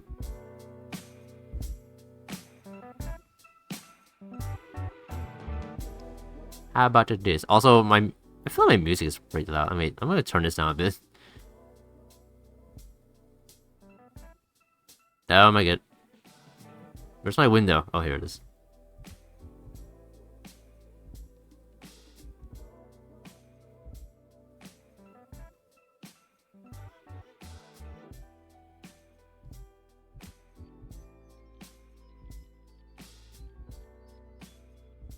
Yeah, I think I'll rate this person. I'm gonna like transfer this link over to my Brave. I honestly, I actually, you know what? Now that I think about it, I feel like having another browser open is probably breaking my it's probably making things run slower. No, I don't think that's the case. But still, it's weird. Yeah, okay. Right, anyway. I think I found someone to raid. Why don't we go ahead and raid this person? Let me see. I don't know if that's an I or if that's an L, so I'm just gonna copy and paste this.